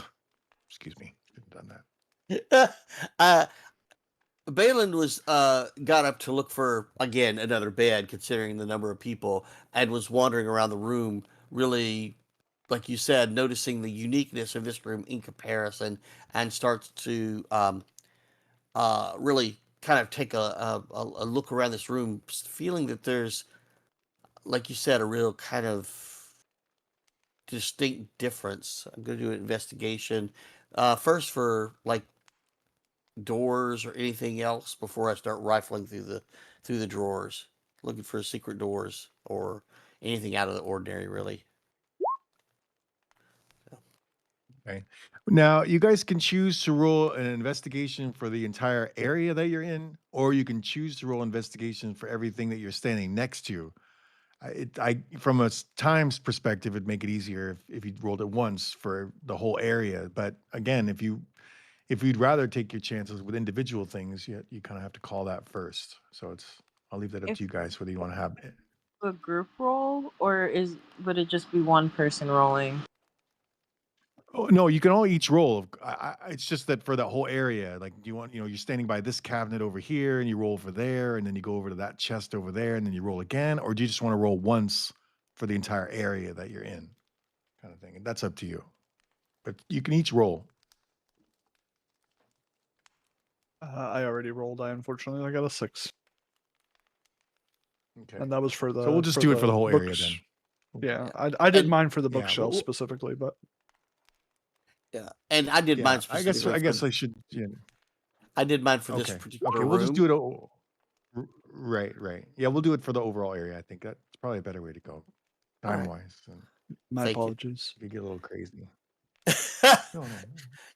I Okay. and if I could do a separate one for the priest room, because I was specifically checking out the uniqueness in here, but realizing that there's a mystery abound, Balin takes an extra moment to really go through this room. Yeah. Well, again, we'll just do it for one time for the whole place. We'll just keep it like that. I shouldn't have even given that option because I forget when it gets crazy, complicated in bigger areas. Then everybody's rolling 20 times for everything. So we'll just do it once. So we'll keep your original roll, Balin.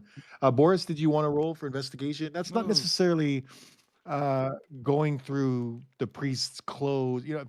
Investigation's more like, do you see anything out of ordinary as well? So you can specify if you really don't want to go through anybody's personal belongings.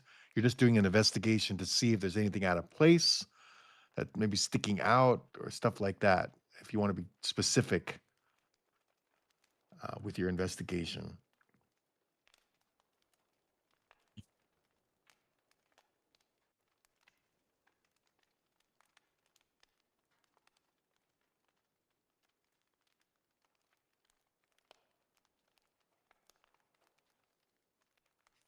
Boris, did you No, want to no, roll investigation or I'm not? searching for anything. I'm just chilling. Oh, okay. Well, that would also again would show you things that you're not even really looking for sometimes, or not necessarily going through their stuff, but it also would show you. Okay, that's fine. Actually, you're right. You don't want to search, so that's great. That's perfect. So I would roll perception for you, then just to see if you guys, for each of you, to see if you guys stumble over something. You see how that would work? It's like you're not even looking for it, but you happen to step on a something that sticks out. That would be perception. So I'll do that. I know it gets a little complicated, but I'm just gonna do that. So okay. So anyway, so the Vesper is the only one that's really looking for things as well, and then finds something. So Vesper, everything that's in these two rooms, that is, if you're gonna go through everything like a scavenger, you're gonna find stuff.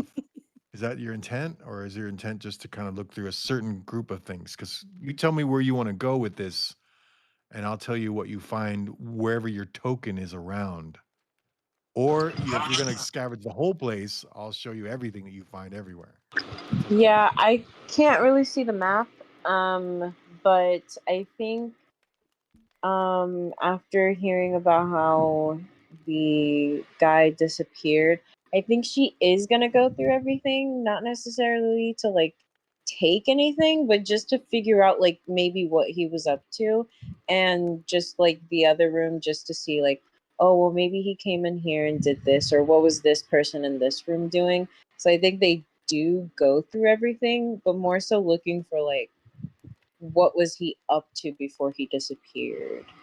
Okay. And you said you can't see the map. We can probably send you a stream if you can't see what's going on, right? I think somebody's got that technical knowledge. I can. My laptop is just taking a it does not like your maps whatsoever. Have you turned Oh. off the graphic? Like, you can Yeah, disable and I animated set graphics. everything else to low. It's just not. Another option that you can choose to do.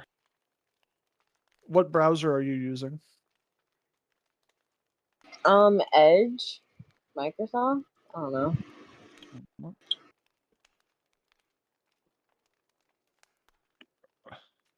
because there's an option that you can do that might help. You may not have edge.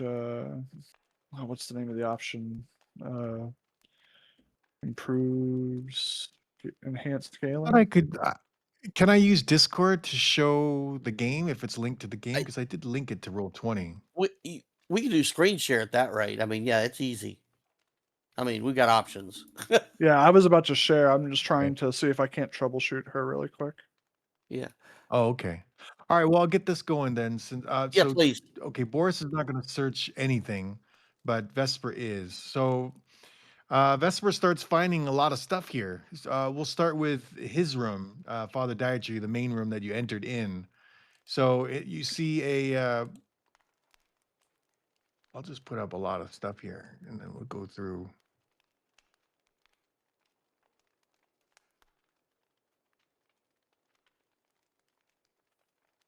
Okay. So there's a healer's kit on the top of the dresser.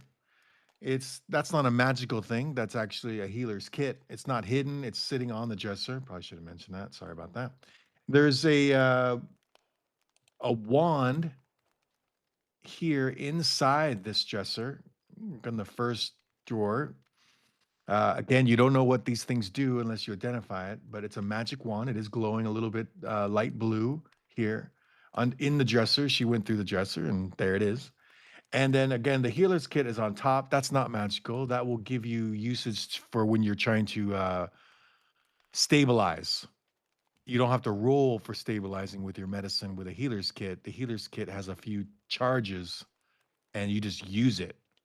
So I'm going to use my healer's kit and on somebody, and it automatically stabilizes them.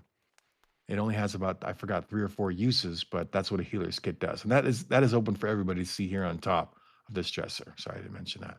There's a wand there as well inside the dresser.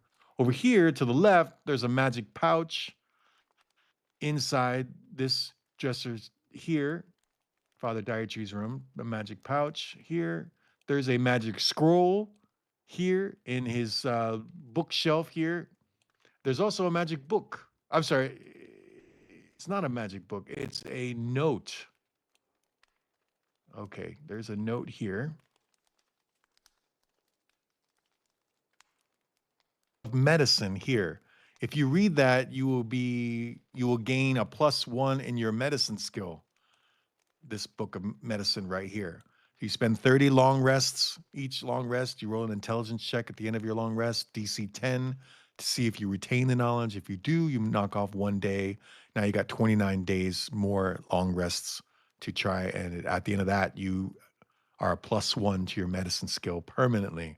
And that is the book of medicine that is right here in his bookshelf. The note is not magical. It is a simple note, and I'll post that note right here on the Discord. What that note is, it is to Father Dietary from Carolyn Daggerfort. That she also wrote a letter to Glennis as well.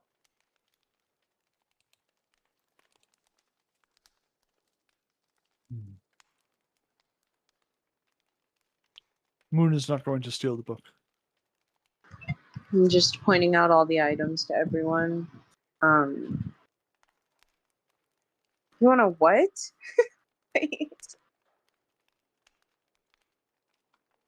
You pointed it out. I thought. Sorry, I thought you had told me to take it. I mean, I was just pointing them out. If you want to steal from a priest, that's between you and Shantae, I guess. Perhaps not whenever Mediska is there. Not steal, just borrow it. There's a wand and a random note from the lady that sent that one letter that Balin was reading to Gladys. We should probably read that one for sure. Indeed. Pardon me, Boris.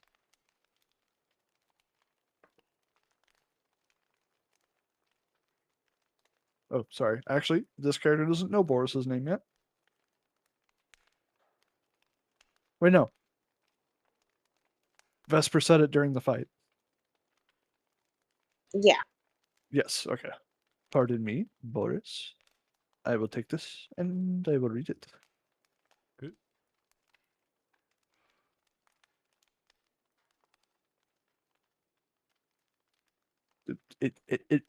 Unless you wish to do so. I'm can't read, so I leave it to Oh. you. Would you like to learn?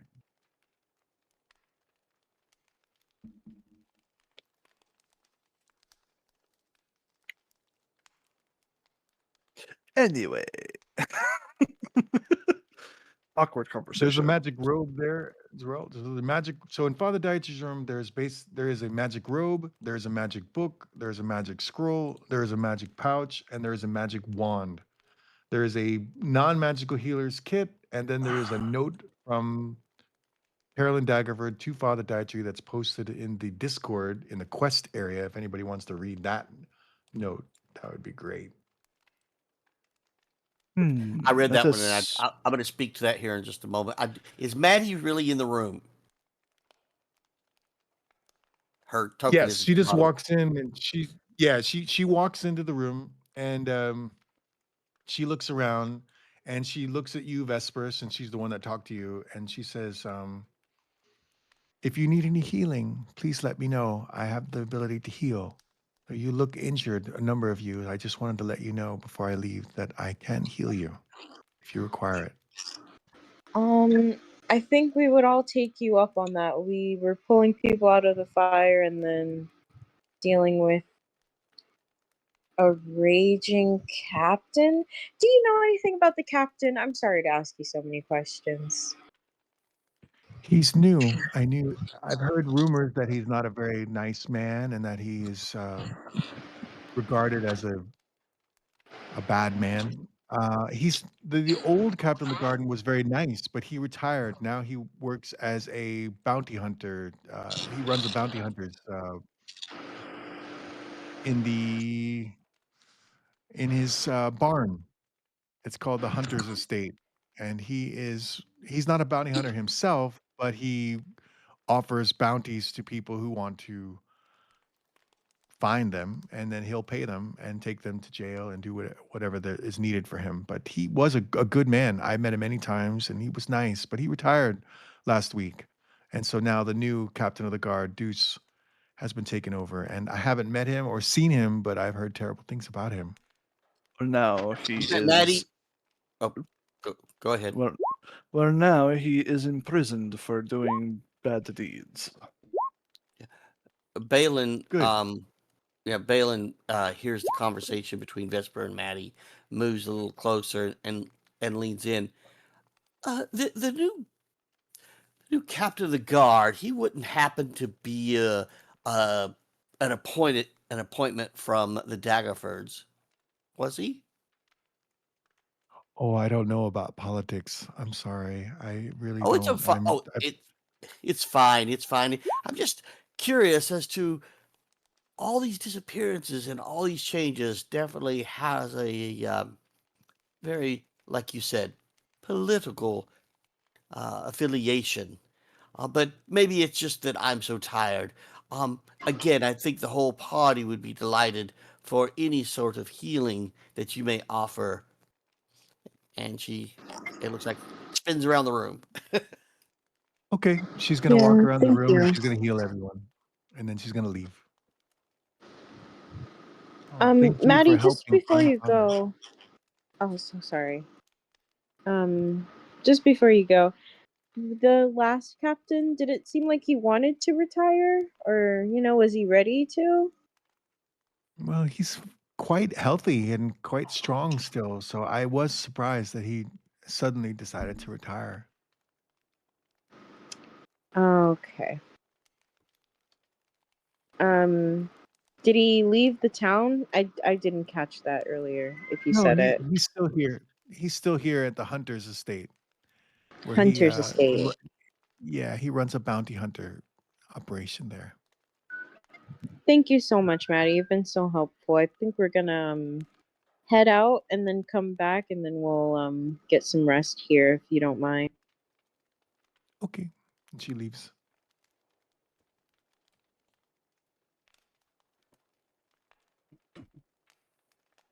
As she After leaves. she, yeah, after she leaves, um,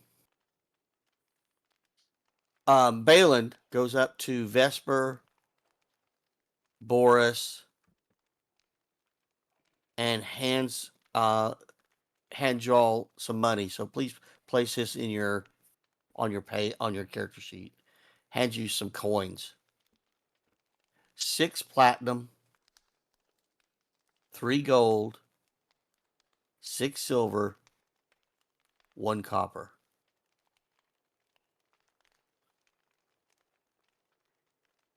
Everybody get it? Boris, Vesper. How much silver? Silver was 6 silver and 1 copper. Okay. All right. Okay, That's I got it. the coinage we picked up earlier that I hadn't split, so I just wanted to get it in everybody's hands. Thanks.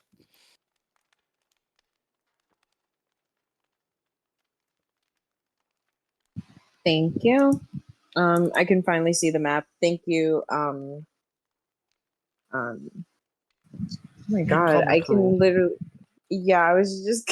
I was gonna keep saying moon. That works too. Hello, I am Moon. I'm going to guess that I you did want to didn't mention have it that. activated. I did not. Oh, okay. Yeah, she Oh, didn't that's have great. graphics Thank you so much for acceleration helping her out. activated. Ooh, wow. I did want to mention that you also found a journal entry of Gladys. I put it on the quest area, but that it shows that she had put down some items that it's kind of like a personal journal diary of her that she was writing for that day, and it's in the quest area again. That Gladys's personal diary. You did find that, so everything that you're finding here, we're going to put it over there on Discord for you guys to keep track of. Treasure. I don't know. Is anybody taking anything of these items yet? But I'll let you. I still have the Actually, monocle and the potion. and regarding the room items, Balin says, "You know, if we borrowed these items all for the betterment of finding the father, I think this might be seen as an appropriate use of these items." Yes, Hmm. we should do it. That makes sense. Yeah, I'll point out the wand, the healer's kit and stuff. I'll just point them out. Well, this is where these things were. Moon, there's like a magic pouch over there. There might be something in there. Um, Hmm. and then I shall do guess so I'll. only if we ask permission before we leave this place with these items. Oh, but of course. I mean, that's exactly what I meant. It's I am no common thief here. It's just we needed to. We've done so poorly against our foes so far. Not a common one, perhaps. Perhaps. The Duchess is the leader of Daggerfort. Jesus Christ, my words. Yes, it appears that she was friends with the actual leader of this city. And her sister is Caroline, The the one that troublemaker. indeed. I feel that therein lies our trouble. Is Caroline is taking it upon herself to use her authority in such a negative way that it actually hurts Daggerford. I'm sure we could not come with these allegations without more proof, and maybe finding the priest and understanding why our, uh, why so many things have befallen the city as of late, even including the explosion and the new captain of the guard. How odd! Yes, I feel that all of this is very emotionally motivated.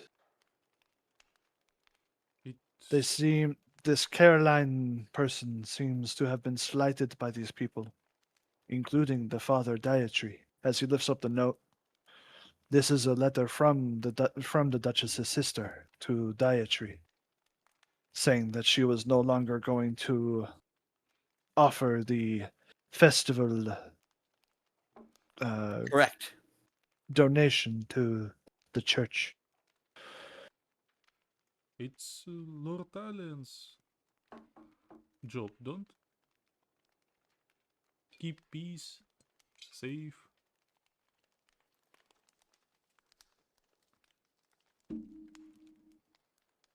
Sorry, but I don't understand that saying. Uh, I mean, it's Lord Allen's job to take care of city and all of it. Yeah. I see. I am of the opinion that perhaps this should not be taken to the Lord's Alliance yet. If we do that, we are escalating the situation, I feel. And if we do Yeah, I that, don't think then we should mention it either. the Duchess may be more beneficial and more willing to help us in stopping her sister if she loses no face over this amongst the Oh, other lords. most definitely. I think that's our bigger challenge, right? Let's make sure that we have enough information to make such an accusation and the ability to not impact her politically. Agree with you 100%. In the meantime, uh, Moon is going to grab the magic wand, the robe, and the pouch, and he's going to go over to the chair and begin ritually casting Identify. There's a scroll. Oh, the scroll isn't magical. Never mind. This scroll is not permanent. Once used, it disappears. I do not feel good using it. We should only use items which have permanence, in case we must return them. Can I check what spell the magic scroll is? Yeah, Arcana gives you a basic idea of what it type of magic it is, and maybe a little bit of what it does based on your how high you roll. So in that case, that's a really good. You have a good idea of what it is. This is going to help you gain proficiency in a certain skill for a limited time. It's usable by spellcasters. Oh. While I agree that it's not permanent, if it would help us find the priest, I think it would be okay to ask while we ask to take the rest of the things and return them. Agreed, agreed. I think that we'll ask the new priest from Waterdeep if we can leverage these items as we continue our search, and we will definitely do it with all due diligence. And as mentioned earlier, return items as appropriate. Yes, agreed. Certainly it is.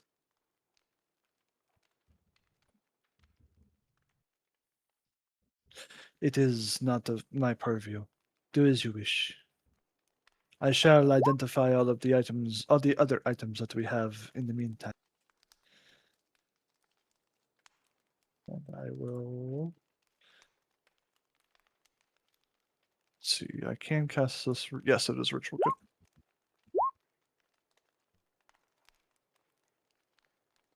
Yeah, I thought the 16 was for both rooms, but if not, I will also go to the other room with No, it whoever. is. I just wanted to. I haven't seen you go into that room yet. Did you? I think maybe you did. Oh, that's right. You didn't have a. You couldn't see the map. So yeah. Yeah, I couldn't Yeah. see. Gotcha. When you're in the other room, you find other things as well. Let me just grab something here.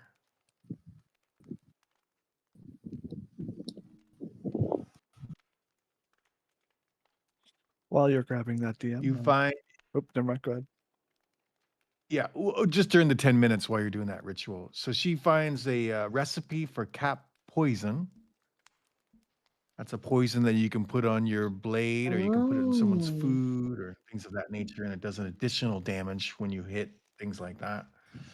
Over here, you find a letter that just has D written on it. I'll post that in the quest right now. Yeah, I opened that immediately.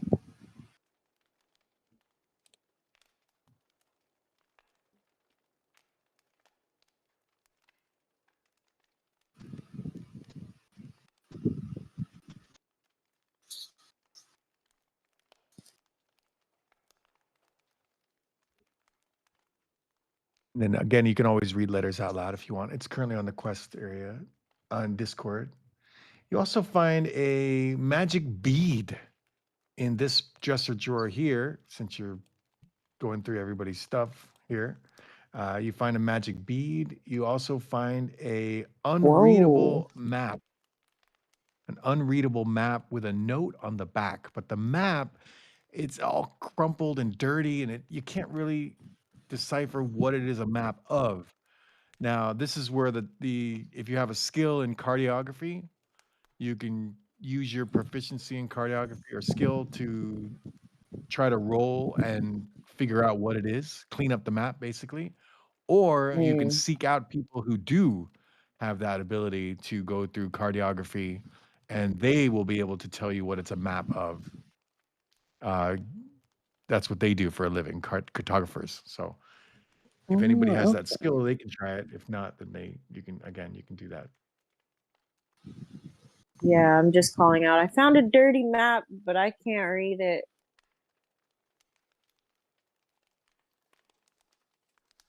If it seems to go along with the correspondence we're finding, I say we hang on to all the correspondence, including, as you noted, dirty maps.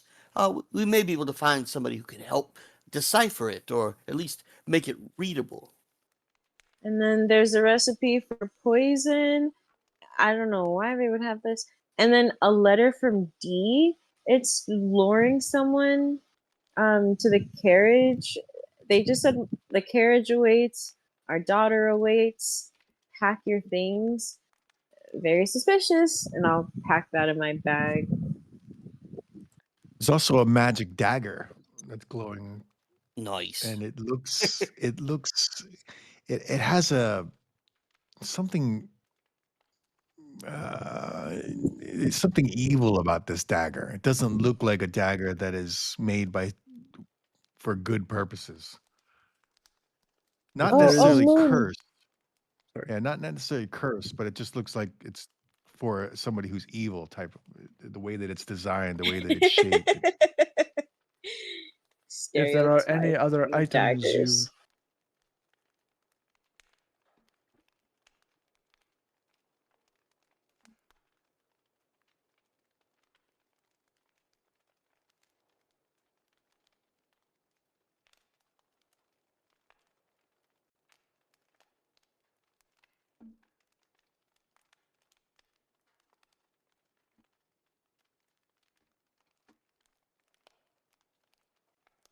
okay, sorry, Discord just freaked out. Mhm. Yeah. Can't hear you, DM. Oh, now we Okay, can. can Now you we hear me can. now? Okay. Yeah. So Mm-hmm. the lockbox is there. It's a DC 14 to see if there's traps on the lockbox. It's also another DC 418. Even if you do try to open it, it's locked. So the DC 14 applies to that too. So the first DC 14 for traps, if you have thieves tools, and then DC 14 to unlock it because it is locked. and that's That's- there too. So the dagger's That's- near it, but it's not. And these were found underneath the bed. The dagger and the lockbox are found underneath the bed. Vesper, you do know that Balin is proficient and has these tools. Balin, I found something you might like. If you find anything magical over there, bring it and set it on the bed with the other items. I am about to finish my spell. I throw the dagger. No, no, no, no. Ow! Why did you throw the dagger at me? Exactly. All right. Oh my! A little lockbox. Oh, it's been a while.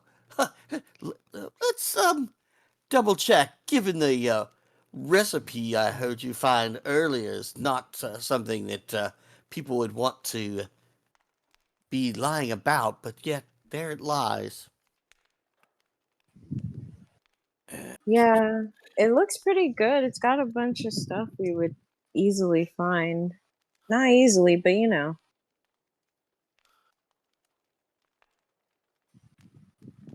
All right, there we go.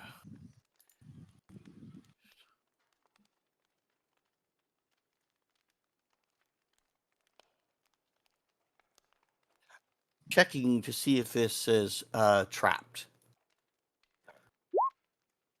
Oh, looks okay to me. You sound so confident.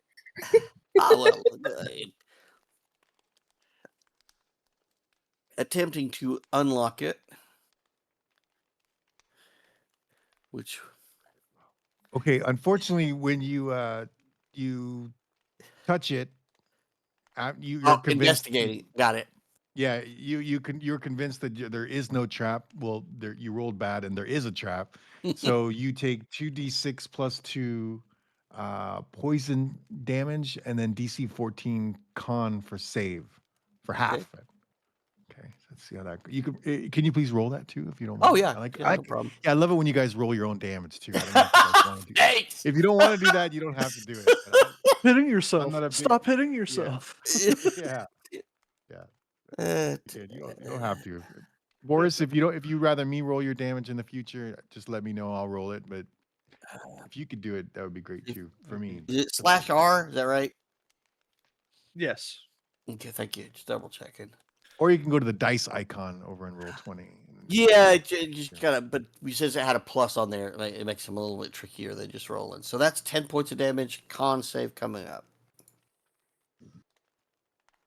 Stop hitting yourself. And let me make sure I don't have anything.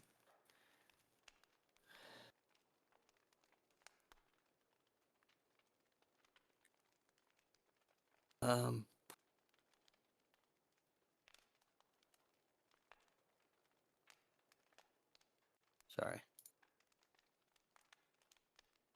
So you see Balin when he's messing with he just touches the chest, and then the poison needle flies out and sticks right in his neck. And Nice. All right, here we go. Constitutions. Oh, I do not make it, so I take the full amount. ooh, Balin, you Takes said the it full wasn't 10. trapped. Oh well. I thought it wasn't. He would lie. And it dies. Yeah. I fall over. so you're fall over. He drops. Yep, I'm dead. Look, Larissa, go get Maddie. I No, shoved the there is box a back up healer's there. kit. There is a healer's kit on the desk over there. I can't. Can anyone use a healer's kit? You don't need to be proficient to use it. You just need to use it. There it is. Oh, okay. Yeah. I'll grab the healer's kit. Okay. And this info will be available to you guys in the roll 20 in your player area, player stuff. The healer's kit will be available so you can read about it or not. You can also put it in your treasure area if you want. I'm adding things in your treasure now, but you guys can always do it yourselves if you want in Discord. It's what you find, what it is, and all that good stuff. So I will Okay. say, if anyone else wishes to carry that, I already have a healer's kit. I'll put it in my box. I mean, my inventory. I shove it in my bag and then use a couple bandages on Balin's neck. Okay. Well, the box is no longer trapped, but it is still locked. Does anyone know how to use tools? I've never stolen anything. No offense, Balin. I don't think you steal. By the He moon's dead, I probably ask it. steals. A common thief, he is not indeed. Well, maybe we should rest at this point after you're done with your spell. And then do I also get the bead or whatever? Or the incense? Yeah, I he's going to can't do the identify magic that. arts. The cat poison here is not magical. It's just a recipe for a poison. So in order to do this, you have to use. It says out on the thing if you scroll down, you have to have an alchemist kit, which I believe you guys do as a party have Yeah, an I'm alchemist. just not proficient in it. Okay, and if you are proficient, then you use this recipe and then you gather those ingredients. You see how it says you need 20 amanita and then you need 20 rusula caps. Well, in this room, for instance, I believe there is one of those flowers. Maybe not. No, let me double check here. There was Okay, not outside. yeah, there was outside, but not in this room. But there is. So that's an example of how you would do it. So you would roll your herbalism kit when you see a flower, like a rusula cap, like basically a mushroom, and then you roll 2d4 plus your level after that if you do succeed, so that you could possibly get 8 rusula caps in just one flower that you find around. And so for this recipe, you need 20 to make a cat poison, a vial of cat poison, which will give you 3d4 poison damage on top of your sword. For instance, if Boris puts it on his sword, it'll do an additional 3d4 damage when he hits, kind of thing. So, but in order to get that, you have to kind of gather the ingredients, and then you put it in your alchemist kit, and that's kind of how this all works, as far as making poisons. But you need recipes. That's the gold right there for brewers and potion makers. And so So, now you got a recipe. quick question about, and again, just house rules versus raw, I guess. Um, if you have an alchemist kit, you can use it without proficiency, which means you don't get your normal proficiency bonus. Is that, or are you saying you have to have proficiency to use the alchemist kit? Period. No, I don't think that's tough because I thought you did Raw, herbalism. raw lets you use it without proficiency. You just don't get your bonus. So you're essentially using a raw skill on it. Yeah, I think that's a better way to go. I'm going to get rid of that. You have to be proficient in the herbalism kit to use that because that's just too penalizing. Then you have to be proficient in these things to use them. So yeah, we'll get rid of that. So anybody can use an herbalist kit. Anybody can use a alchemist kit. You just get a penalty for using it if you're not proficient in it, or Right. you don't get a bonus if Yeah, you you don't are. get your normal plus whatever Right. your proficiency bonus I is. think it's a -4, like that's off it if that's all it is. Yeah. So yeah, so you could technically make it as soon as you guys are ready to use it. Yeah, so that's the house rule. Boris, did you get that too? That the new rule for Yes. that? I don't know if you're interested in that. Okay, but anybody can use it. So now that you have a recipe, you can start making your first recipe when you get the ingredients.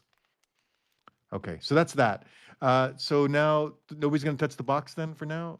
Is it just gonna sit there, or are you gonna? What do you want to do with the lockbox? I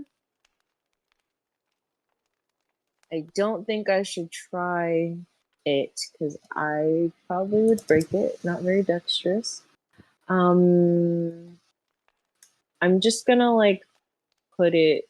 Um, is it huge? Is it like heavy? It's about 10 pounds, but it's big. You can't hide it anywhere. I'll just slide it back under the bed for now. I think we should wait for when Balin wakes up. So yeah.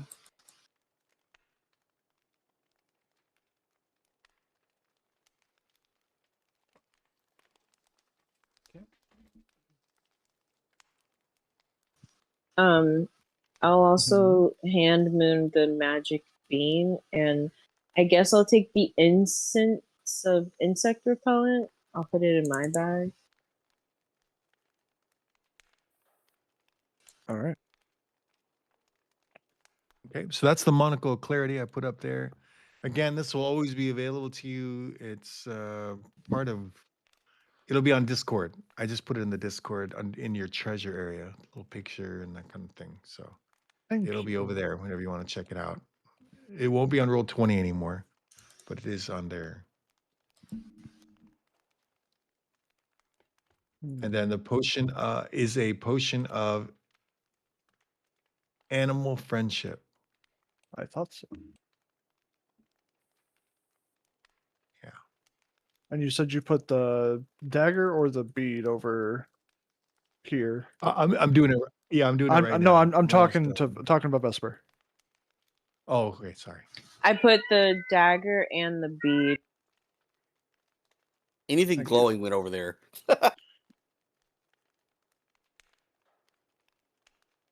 Yeah, as you finish laying out all the items, Moon takes his moonstone and traces a circle on his forehead. You know, a similar silver outline filling in to make a crescent moon on his forehead as his eyes begin to glow. In his other hand, he takes the pearl and kind of uses it like a monocle or a magnifying glass and puts it up over his eye as if he is seeing through it, and begins to look at each of the items one by one. I think identify requires a verbal component. Yes, so and to finish it, he pulls Owl's feather out of his pouch and gently drops it towards the items. Reveal yourselves. And when he says that, the owl's feather just kind of turns into a fine dust, and the pearl kind of begins shimmering with that fine dust as he begins investigating each item.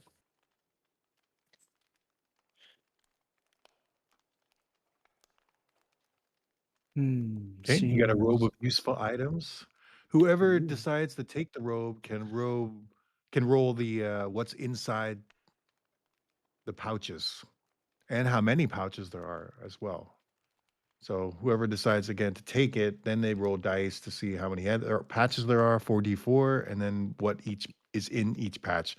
Or you can choose to wait until you use it. And at that moment, if you want to add some spark to the combat, you can decide at that moment to roll and to see what's inside the pouch. Up to you. Whoever owns it can decide when they want to roll what's in the pouches.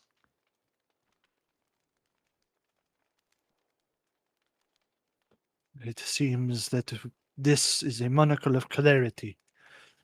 It grants a great boon to one's ability to see things that are hidden or hiding, as well as the ability to read any language for a period of time. It is a limited use, however. The potion is a potion of animal friendship. When it is drank, it will. When it is when it is drank, it shall mimic the spell that is animal friendship, allowing you to befriend non-hostile animals.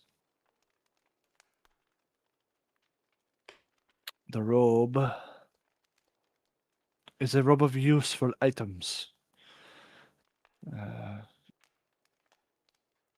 I know not how many patches it has, but an item like this, they have patches that you can rip off to produce an item that the patch represents. The pouch is an Acerorax pouch.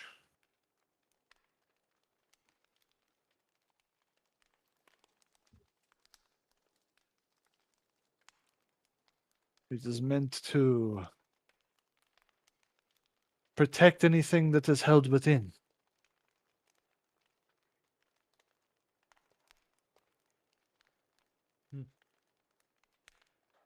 Because it allows the use of the identify spell as well. And a protection. And a language. This bag is interesting.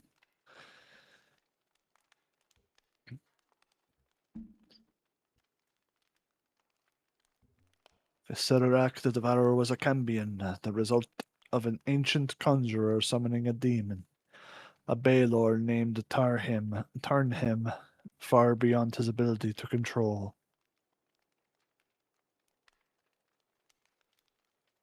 Interesting.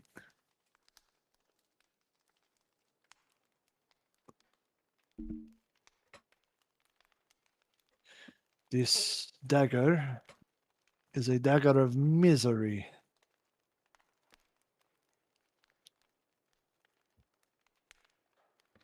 Causes whoever is hit by it to suffer terrible sadness and begin to break their body down with necrotic forces.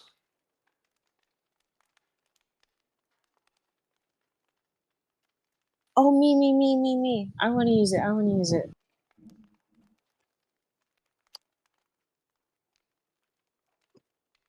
Let's see. I will leave the engraving to you.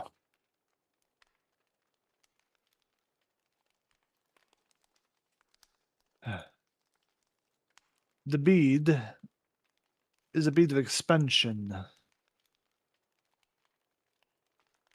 If you speak the bead's command phrase, it doubles in size and weight.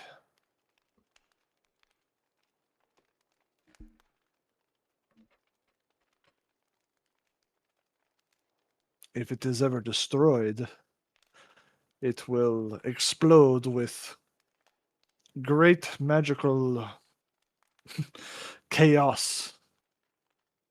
It is unknown what happens specifically.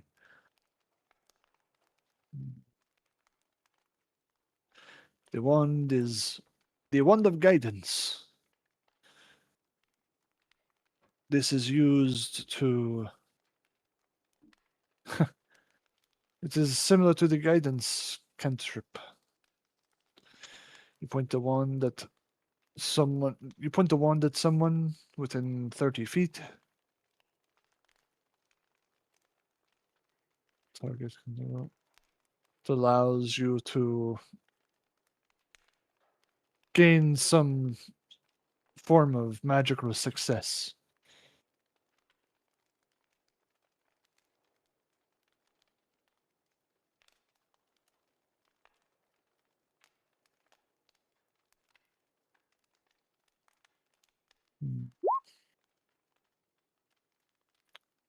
The scroll is a scroll of borrowed knowledge. It seems to communicate with spirits in order to gain the proficiency in something you did not previously have. Lasts for 1 hour.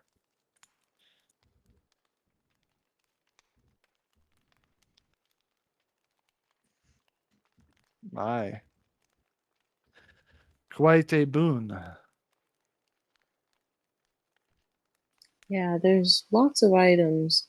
Maybe we should rest or ask Maddie if it's okay to take these and then rest. Balin passed out over there. I don't know if you guys saw or heard, but they're already asleep, so they're alive. They're just asleep. I will be holding on to the monocle of clarity, if you do not mind. I don't mind. I kind of want the dagger, and the dagger's already in Vesper's bag. Suit yourself. It is not a very positively aligned weapon, I feel. Yeah, but it's for the people I'm gonna possibly hurt. So, you know. I did not know that you were in the business of hurting people. I watched my friend die in front of me, and then I watched an old lady die in front of me, and then I watched my other friend almost die in front of me 5 seconds ago. It's my girl.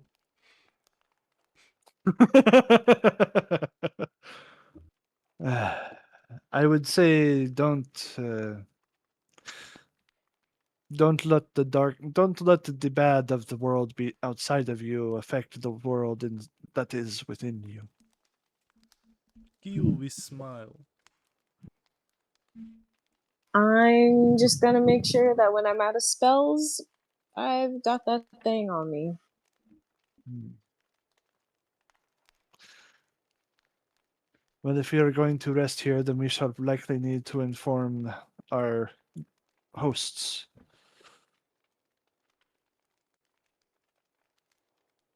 And as Do for the you? items, we need not ask permission until we leave. Simply leave the items where we had found them for now. Okay. Yeah, that makes sense.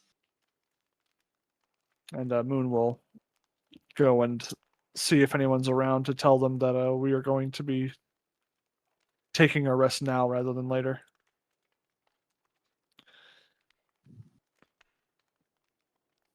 Yeah, you find Maddie, she's still helping, and then she'll say that's fine.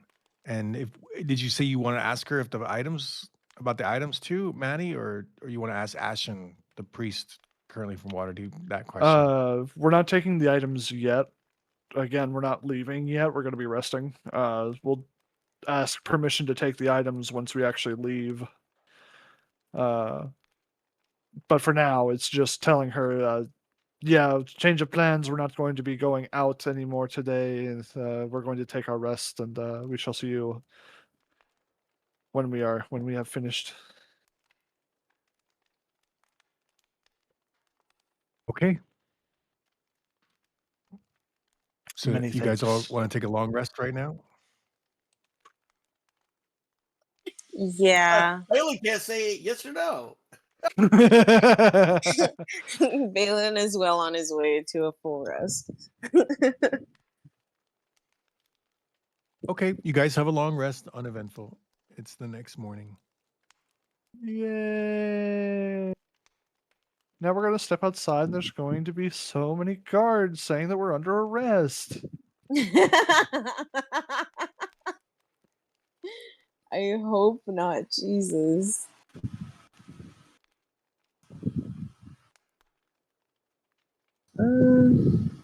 Yeah.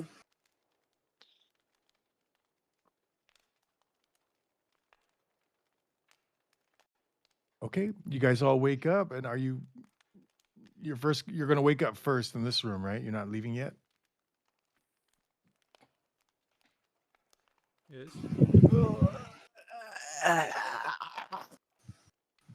Balin, you have to be more careful.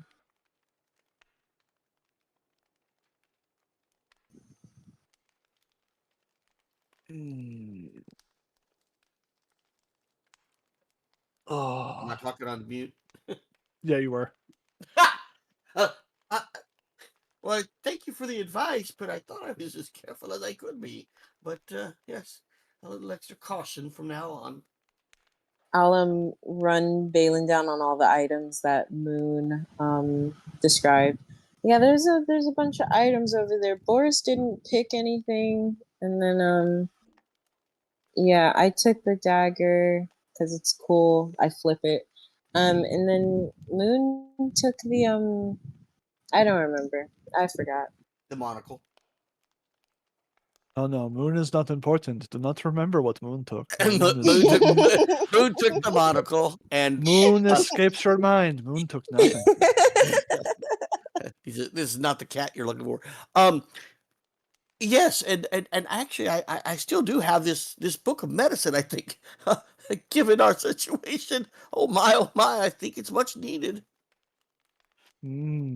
Yeah. Yeah. And did you keep that healer's kit? I feel like that may be useful. Yeah, I used it on you. It's a little fucked up. Your neck isn't really that well wrapped, but I did my best. There's 13 there's 13 stitches in your neck. You didn't need stitches. I didn't need to thanks. That's about it.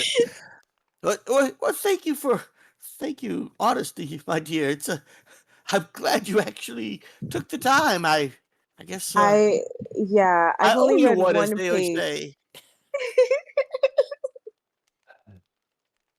Yeah, thank you, but I just like it if you were a little more careful. The box is still under the bed. I just pushed it back. Um, You want to take a crack at it again, abnormal don't thief? don't die. Yeah.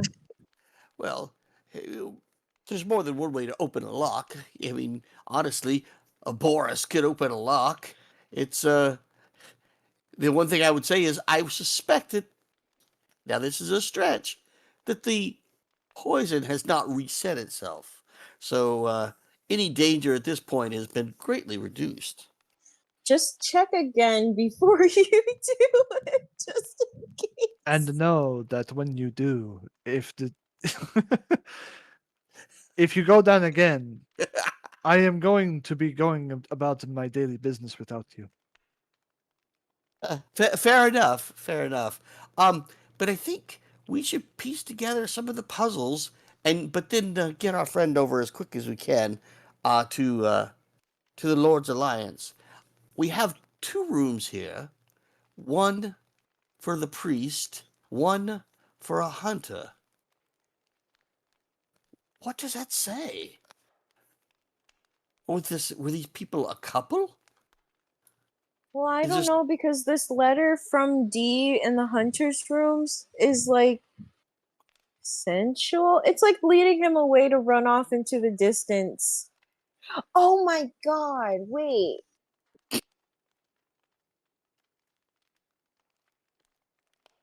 Uh-huh. I was putting stuff together and now I'm sort of not. I was originally thinking about the couple we passed. I don't know if you saw them, Moon. It seems like you've been here. But they didn't have a daughter or a carriage. So never mind. But yeah, like he ran away with some person and a child. So I don't it seems like he ran away with the person and a child. Hmm. I think that is not important yet. We will keep it in mind. But for well, the now, we need to find connection? out. But I think that's important for the overall connection. But you're right. Maybe we'll just hang on to it. I don't think we have enough clues. So let us proceed. Yes. Without more information, it is best to focus only on what we know rather than what we do not.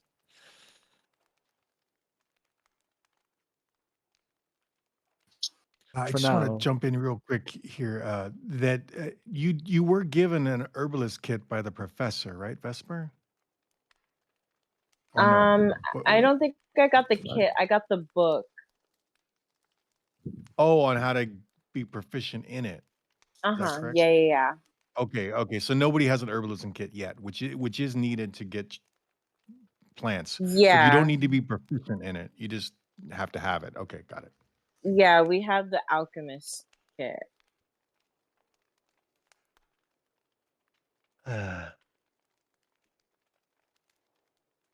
so on the itinerary today, we need to find a way to get a meeting with the Duchess or someone connected directly to her. I do not feel as though we should go to anyone too disconnected from the Duchess herself. Oh, I couldn't agree with you more. I say we stay within the church confines, as it seems that that is where her retribution uh, is aimed. And then we also need to go to the Lord's Alliance. We do have dead bodies in Oh, carriages. yes. We're not going to spend the day investigating. Matter of fact, I say we hit that first thing this morning and then return to the church for further investigation. Yeah. But who is going to? We have to inform the Because Duchess of what is going on. Whoa! well, we don't What? really know what's going on. We What? can. Yeah. There's Who spoke of two. such Duchess? We speak nothing to the royal family of this scandal. We would be We have to beheaded. speak directly to the Duchess, and she No. can take care of it herself. No. What? With what? We look like we might have made something up ourselves. We have no proof. Will not speak to any royalty without concrete proof of malfeasance. I'm sorry, malfeasance is more common when you flounder around and do not directly divulge information that you are holding. Yeah, but you're kind of just going up to someone and saying, "Hey, your sister killed all these people." They don't really know you, and as someone who used to be a noble, probably is still a noble. I don't know. I am not I making would I would kill and you. No offense. I am not making any direct accusations. I am simply providing evidence. Now we have two different people who have been seemingly affected by the Duchess's sister, with written proof implicating her. Yeah, but all that really says was that she was writing letters out to people. I think we should spend another day investigating or doing something. The Yeah, priest give us. has two maids that have more information, so maybe we could start there just to gather some more proof or more things we could give to the Duchess, because I don't really feel like getting murdered by a legion of shitty soldiers. I don't like politics. It's hard to me. Why we don't It's finish messy. the Emerald Enclave quest first? Take money and after deal with it. Because Oh your yeah, ward is still undecided on if she wants to even do that, unless you yeah. are We going could to force her. we could Why stop not? by the Emerald Enclave and hear them out. I think Larissa's a little confused on what's going on, so maybe hearing them out and getting some answers would help her decide. And then she can take the time we're investigating to decide what she wants to do. Is that acceptable to you, madam? He looks at Larissa. He nods. Very well. A woman of few words, love her. I'm not a fan of talking to someone about them when they are right there. I I do don't not think she really understand. seems to mind.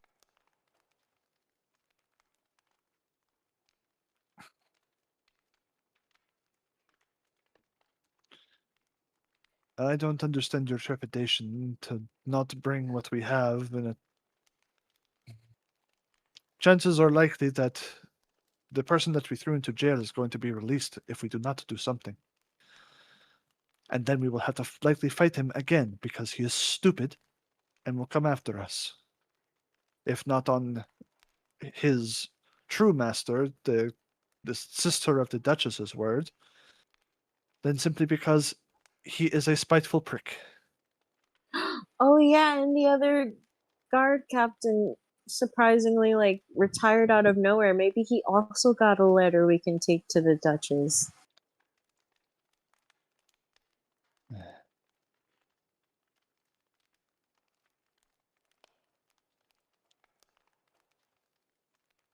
I have given my Um 2 cents on the matter. I agree. I think there is an agreement. We need to get to the Lord's Alliance to Mm-hmm. return the bodies of the fallen, Mm-hmm. and from there we can decide. Mm-hmm. Agreed? Yes. like Very I well. I don't I don't mind going to talk to the Duchess. I just don't think she'll really believe us. Agreed. Let us take our challenges one at a time this morning.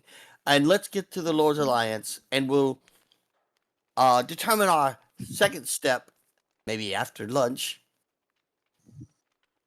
Okay. Yes.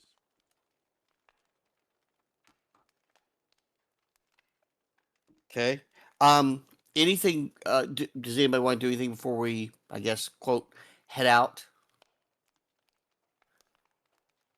Oh, All Should good. we ask the head priest about the stuff we're taking? Yeah, we yes we do. We could say, hey, we've borrowed a few things. We're definitely curious. We can share that information. So we'll have that Okay. dialogue.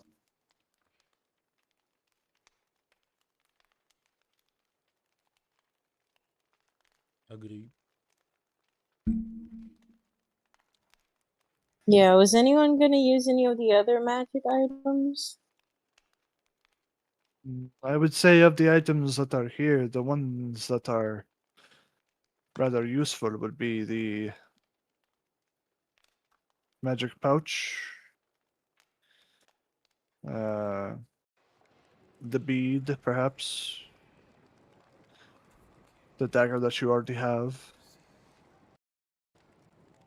The other items, yeah, they do not require attunement. I'm not wearing that ugly cloak.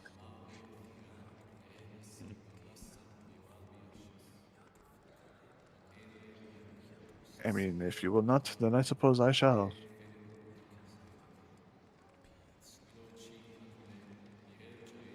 As what did you need me to roll for the robe of useful items, DM? Oh, if you're gonna keep it, it's on the Discord. It'll show you what you need to. Let's see. It has okay, so it has those, and then for Balin addresses Father Longstride. Good morning, Father Longstride. We truly appreciate all your assistance, and the least we could do is investigate the odd goings on here, especially the disappearance of your priest. We are Oh, that very would be curious. great. We're very curious as to even what's going on with Father Eugene as well. Everything seems very peculiar. Um, and may I ask who had ordered you from the Waterdeep Temple to come to Daggerford? The Mother Church sent me a message saying that I was due to travel with Father Eugene to Daggerford immediately and take over the responsibilities of Father Dietry's church until he can be found. And I was instructed to offer 5,000 gold to anyone who can return Father Dietry. So the church was already very involved. Yes, indeed, and that's actually very exciting news that the church has already taken a very keen interest, as so has myself and all of my compadres here. We're very curious, so we may have more questions, but we're on the case right now. We do have to head out. We did borrow a few items that we thought would help us along the way, as well as some correspondence we uncovered. Um, we'll return all the items as appropriate when we find Father. Uh, I keep forgetting his name. Apologies. dietary. Dietary. Dietary. Yeah, there it is. I spelled it and couldn't say it. Um, Father Dietary. Um, as soon as we possibly can. I trust you completely. Thank you. And Whatever you need. What? what's going on behind me? I heard dice roll. I am going to, but on a out of habit, I'm going to incite his sincerity. You believe he's sincere. You can't really get a good judge on him because he's so busy fumbling his books and trying to figure out how to do everything here. But you have a pretty good feeling about him that he seems genuine. And after you are looking him over, and he's going through some stuff. He says, "In the meantime, to help you with your quest, please take some good wine and a few good lembas bread. It has healing properties, and it will help you on your way when you're injured." Ah, yeah, yes, indeed. We do seem to be taking the brunt of the hits from those who wish us ill will. Thank you again, my father. Thank you for searching for him.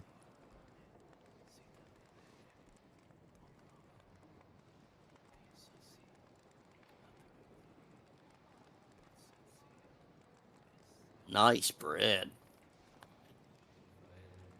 All right. So this robe has a dagger, a bullseye lantern filled and lit, steel mirror, 10-foot pole, hempen rope, a sack. It also has 2 pits, a spell scroll that needs to be rolled for a random class, 6 wooden ladders, a large bird, and a mastiff. A large bird? A large bird. Like large D&D or like large like Large human? D&D. How they put it in a cloak? That is Teleport. so cool.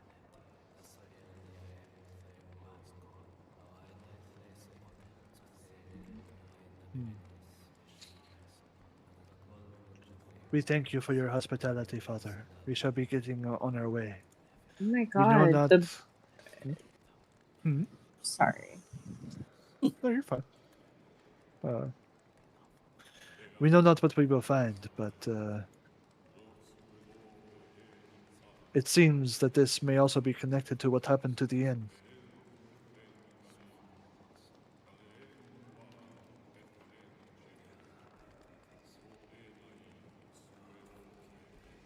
All right.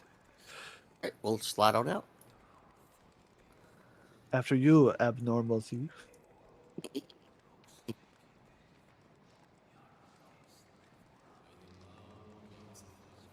You see that they're burying the victims of the fire in the graveyard down to the south.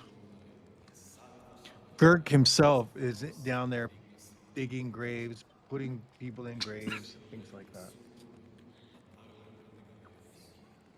I want to see. Sight beyond the eyes. What? What? Are you okay? No. What? What? Who? You're whispering weird stuff. Good. I'll walk Larissa on the other side of you.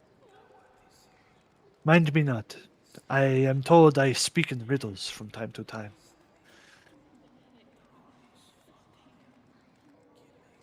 Oh yeah, yeah.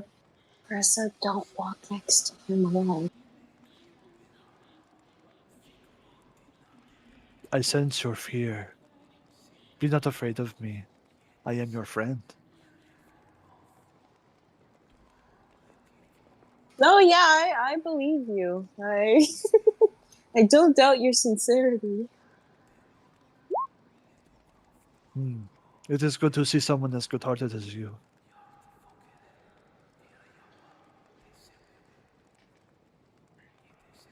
Thanks, I've been working on it. No effort goes truly wasted. But Moon would go up to Girk. Father, thank you for your assistance. Oh, it's been a long morning. A long morning indeed.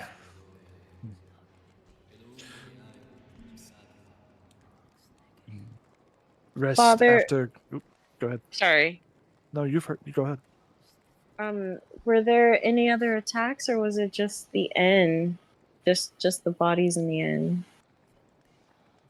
Just the end from what I've seen. Oh, What a okay. horrible, horrible night.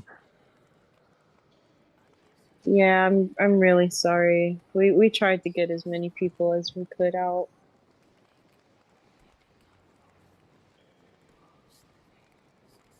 And now Glynis is gone.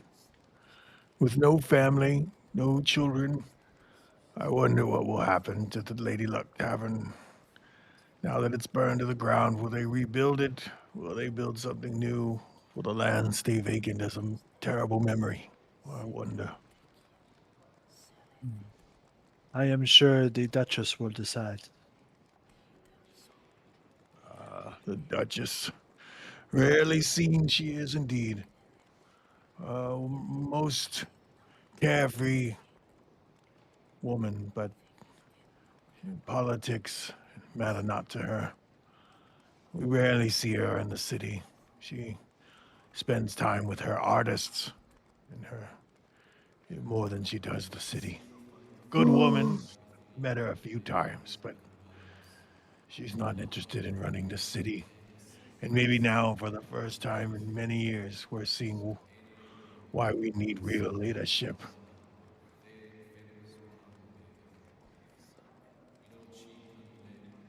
Perhaps the death of her friend will be a bolstering force to push her to leadership. Tragedy has a way of changing people. That's, you're right. I hope so. We need healing here. This city is changing for the worse, I fear.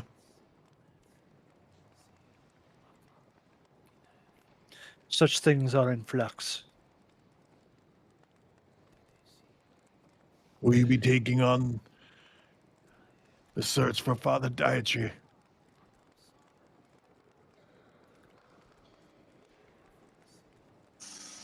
Yeah, we're gonna try our best. Yes, Oh, good. we definitely feel obligated to assist, given all of the aid that the church has already provided us. Oh, good. Good. Many will be happy. Many. You must find him. He's so crucial to our lives here. Such a good holy man. And so gifted and so knowledgeable. I can't imagine why anyone would want to hurt him. It's unfathomable. Yeah, that I guess that's what we're gonna start looking into. But I mean, do you know we were resting in the room last night? Who does he share that room with? It's like two rooms, but they like share a wall or something. Oh, yes, yes. Well, years ago there was a young priest named Father Caleb, a great warrior on the battlefield, the type of cleric that can hold hold the battlefront line and also heal those injured. A great warrior, Father Caleb. And oh well, he was Father Dietary took him under his wing and taught him to be a more peaceful man and enjoy helping the city with its youth and orphans and sick. But he didn't take to that very much. He missed the battle and he missed hunting animals. It was quite a game hunter, that one. He didn't share the love of animals that Father Dietary did, I can tell you that. But Father Dietary stood patient with him and let him be himself and hoped that he would one day realize how important life of animals are to the world. But Father Caleb found his wife to be pregnant, and they had a little farm outside the village. It's gone now, but it was a little modest farm, and his wife was expecting. And oh, it was very sad that she died during childbirth. And it was a hard blow for him. And he leaned on Father Dietary, and Father Dietary tried to help him as best we could. We all pitched in here and there, but he was changed, Father Caleb, after that. He was colder and distant and deep depressed. And and then, but his daughter lived. and he took her around, but one day, about a year ago, the daughter was involved in a terrible farming accident, and she was killed. And I can't remember the specifics of it, but she had died, and he buried her in the farm along with his wife. And then he became cruel and mean to the staff. To the servant Ina and servant Anna would feel his anger and his hatred towards life at that point, and he was unconsolable. I gave up, and others gave up, and then he crossed the line. He became abusive with Maddie, and I believe he struck her. And that was it. Father Dietry could tolerate him no more and immediately evicted him from the church and told him to not return ever again and to never lay a hand on anyone in this church again. And Father Caleb was yelling and screaming, and eventually, though, he did leave. And we haven't seen him in a year. We haven't seen him since. Oh, wow. You wouldn't happen to recall his wife's name, would you? Oh boy, that's a hard one. An old man like me, for 365 years I've lived. I can remember most, but I don't think I recall her name. But if I do, I will tell you if I Well, ever find out. yes. Yeah, I think there may be a little more to the story. Her name and even the daughter's name would be very helpful. We'll ask around as well, but if you recall, please let us know. Well, her daughter I do remember his daughter's name. It was Victoria, and she was darling little child. Darling, just a little wonderful little child, and full of love and hope. And terrible what happened to her. It's terrible. You said a farming accident. Yes, yes. Yeah, Farm. not to go into too much of the gruesome details, but can you tell us in short what happened to the poor child? I believe the word was she was playing with a scythe, Oh, and it happened to fall on her. that is dreadful. Ha, just wince at the thought of that. But thank you for filling in the history of the family. Reaped like the young chaff that she was. Sad.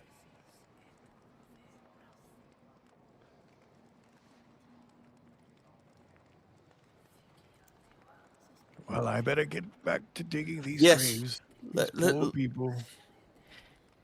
I'm sure we'll talk again. Thank you for all of your time. Blessings to Shanteo. Blessings. Blessings. Thank you. May the wind be at your back.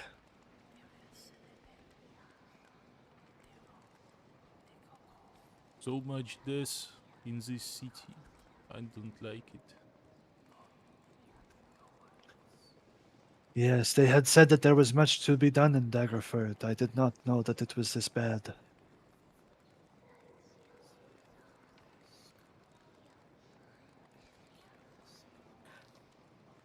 Let us prepare. Let's retrieve our wagons and prepare to head to the. I was gonna say Lord's Alliance, Yeah. and take care of business as quick as we can there. Mm-hmm. Indeed. And I think we're gonna call it. Looks like we got 3 votes for yes. All right, that was great. Thank you guys. Fun. No, thank you. Thanks. Also, I don't know if I said it, but your voices are so fun. Oh, thank you. So are yours. You guys have great voices too. Uh-uh. If we can stay in character.